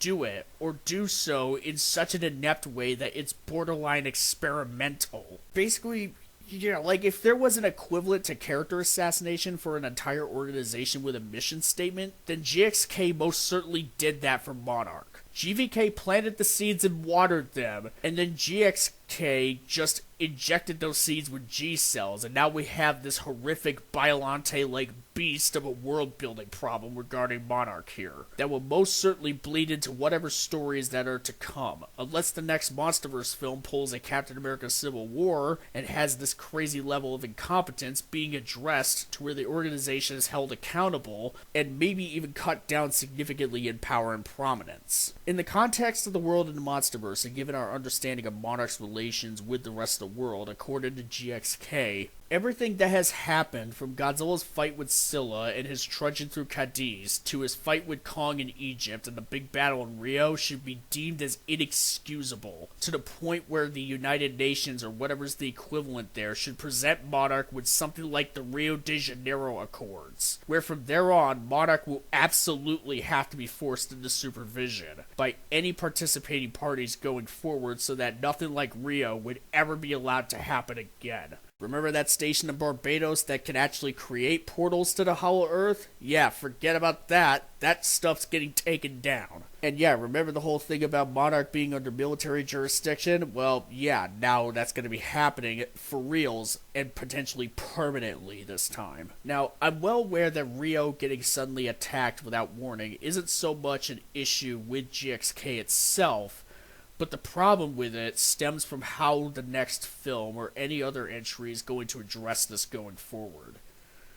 Unfortunately, given the franchise's track record where GVK and GXK don't ever seem to want to fully address the world-building implications of what the events of Kodum had brought about, and how the world would deal with it going forward, there are reasonable concerns, at least on my part, over GXK's follow-up potentially repeating these same mistakes. So, to close out this rant, you gotta do better, Monarch! It is a film unconcerned or constrained by the logic of the real world. Its primary goal is to entertain you, and it will break any sense of logic to do so. If you are spending any brain power trying to rationalize any of what's happening outside of the context of the movie, then you are simply viewing the film within the wrong mindset. It'd be like watching... Oh, but it's still a good movie, though. But then It's why still should good, I actually. invest in this? I need you to pause this here, Zim, because he literally just said that if you are looking for logic in this movie, you are watching the movie wrong. Oh, Like, you're I watching literally- movies like, wrong. You're trying to watch a movie Why would wrong. I ever invest in a cinematic universe if an entry will, on a dime, with viewer permission, essentially? If you genuinely think this way, if you genuinely think this way, you are a blight on criticism, and from the bottom of my heart, you. I found this part very insulting. Yeah, because you know, like for people that like the movie for their own reasons, like this basically makes this. How do I say this? Well, I think Sim said it. It was like poison in the well or something like one of those. Yeah. One Yeah, of poison those in the things. well. Yeah. Okay, yeah. So it assumes that anyone that likes this movie can only defend it in this like really stupid way, and it's like, first of all, you don't need to defend it. If you like it, you like it. Like you don't need to be offended. And if someone wants to call the movie dumb, and you think that you are being called dumb for liking it, sorry, but that's your own problem. You shouldn't be that insecure, and that's it. Now, by this point, it's more than safe to say that the writing in Godzilla Kong the New Empire is downright catastrophic. However, the one question that may be asked regarding said writing is this. How could it have been improved, at least in a general sense, rather than the little specific examples that I gave throughout this video? Because as I previously stated throughout this behemoth of a video, there was potential in this story that could have been tapped, or at least tapped to a greater extent. From how Skar King could have been done to how Gia and Eileen's story could have been developed more, there were good concepts for where the story of characters like Gia and Kong could go. And I also really appreciate the amounts of visual storytelling that was being attempted here throughout. And while GXK does make an attempt at these concepts, it's still a rather poor attempt in practice. Meanwhile, it drops the ball entirely on making characters like the Skar King all the more compelling beyond just the surface. No pun intended, while also expanding on both Godzilla and Mothra's side of the story in ways that either make them seem superfluous or downright assassinate them as characters. In all honesty, the story could have benefited greatly if Godzilla and Mothra were just simply removed entirely. Had the film only featured Kong and his journey of finding a new family in Suko and the Great Apes, only to find himself in the position to liberate the apes from the Skar King. Eileen and Gia's story can also be present to balance things out between the human characters and the Titans. By removing Godzilla and Mothra, it would make the plot significantly smaller scale and way less convoluted, especially when we make the Skar King a tyrant who's more content with ruling his people in the subterranean realm with an iron fist, and potentially even more interested in taking over the Hollow Earth down the line, and less interested in trying to usurp Godzilla and conquer the surface world. That way, instead of turning Skar King into a world-ending threat, the stakes are lower but much more personal for Kong, who, now that he's found more of his kind, after having been orphaned on Skull Island for most of his life, has a moral obligation to free the apes. We could even include Shimo as well, though perhaps scale her size and power down significantly, just so that Kong dealing with her and Skar King without Godzilla's help would be more feasible. Not to mention, removing Godzilla and Mothra could also free up more of the film's runtime to devote to fleshing out Kong and Suko's story a little more, fleshing out the drama about Gia potentially leaving Eileen a lot more, and even giving us a version of Skar King who's a bit more nuanced than what we actually got. And we could also further elaborate on the potential for the modern world wanting to expand further into the Hollow Earth and what could come of those expansions. Perhaps there could be some questions regarding how the modern world's expansion could affect the Iwi or whatever people may be down there, or maybe even have the story parallel what the Skar King does to his people to what could potentially happen to the indigenous humans down at the Hollow Earth. Not to mention, we certainly wouldn't have to worry about the possibility of Godzilla looking like a goober, doing goober things throughout the story, nor would we have the weird, convoluted prophecy of Gia awakening Mothra, nor would we have the concern of a sequel needing to account for the insanity that happens in Rio, or Monarch's horrific incompetence in reducing potential casualties that come as a result of Godzilla's antics. The film can just be called Kong, the New Empire, and we can save a second crossover between Godzilla and Kong with a nice little addition of Mothra into the mix for a later film, as opposed to having it be the immediate sequel to GVK. So long story short, yes, I am aware that what I'm asking for is potentially a different movie altogether. But if it means that we'd get a better version of the New Empire, then that's a trade-off I'm willing to make. Considering that word about a sequel to GVK starting out as a Kong-centered sequel that took elements from Sonic Kong was what was heard about this film at first, there's a strong likelihood that GXK was initially just going to feature Kong and not have Godzilla in it at all.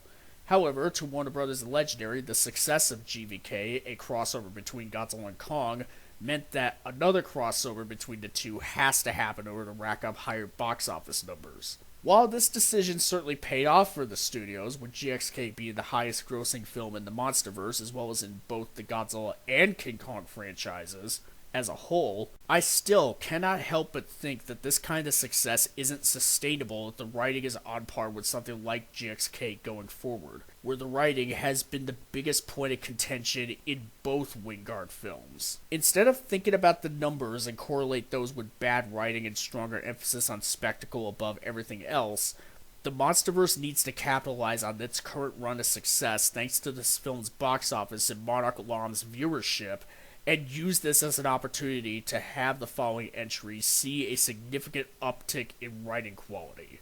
The spectacle of seeing Godzilla suplexing Kong off a pyramid, or Godzilla and Kong fighting other titans in zero gravity, can only carry a film so far. But a well-written narrative with, at the very least, reasonably consistent world building, a coherent and tightly written plot, and solid characterization for both man and monster can coexist with the fun spectacle. You can have both. It's not going to be easy, but it can be done. And we've seen it done before. GMK, Gojira 54, Godzilla 2014, Kong Skull Island, King of the Monsters, -1, and both King Kong 1933 and 2005 are all examples of proof that it's been done before. So why can't it be done now? So, yeah, I think it's more than safe to say that we've covered just about all that needs to be covered in Godzilla Kong: The New Empire. I know I've said so much about this film, and I'm sure there's more to discover down the line, even long after I put out this chungus of a vid. But hopefully, this video has given you fine folks enough of an idea of where I stand on the film and why. And with all that said and done, it's time to finally bring this whole thing to a close. Godzilla Kong: The New Empire is a real fascinating piece of work. While the monster action is entertaining to watch and there's neat conceptual ideas at play in terms of how the film tries to illustrate Kong's side of things, unfortunately, it's all surrounded by a logically inconsistent plot that tries to weave in new and admittedly ambitious bits of world building into the canvas that is the MonsterVerse, only to fail at crafting a congruent, well-executed narrative within said canvas. This film is definitely a guilty pleasure for me, much like GVK and Godzilla Final Wars, where the writing is a disaster, yet I still find myself entertained by the big lizard and big monkey action. And like I said, that's the beauty in the separation between judging something objectively and judging it subjectively. I can admit to enjoying the sight of giant monsters clashing with each other in the backdrop of the Great Pyramids of Giza or Rio de Janeiro, or enjoying the novelty of a film where not only does Kong get to share the screen with Godzilla but with Mothra as well, while still recognizing everything that's wrong with how these moments came together within the film's machinations. Granted, I've also had a lot of fun talking with other people about how little sense this film makes from a writing standpoint, so there is that. Just admit you don't empathize with the monsters. This film simply isn't for you, and that's okay. Who this film is for is kids, at least primarily, which I know some...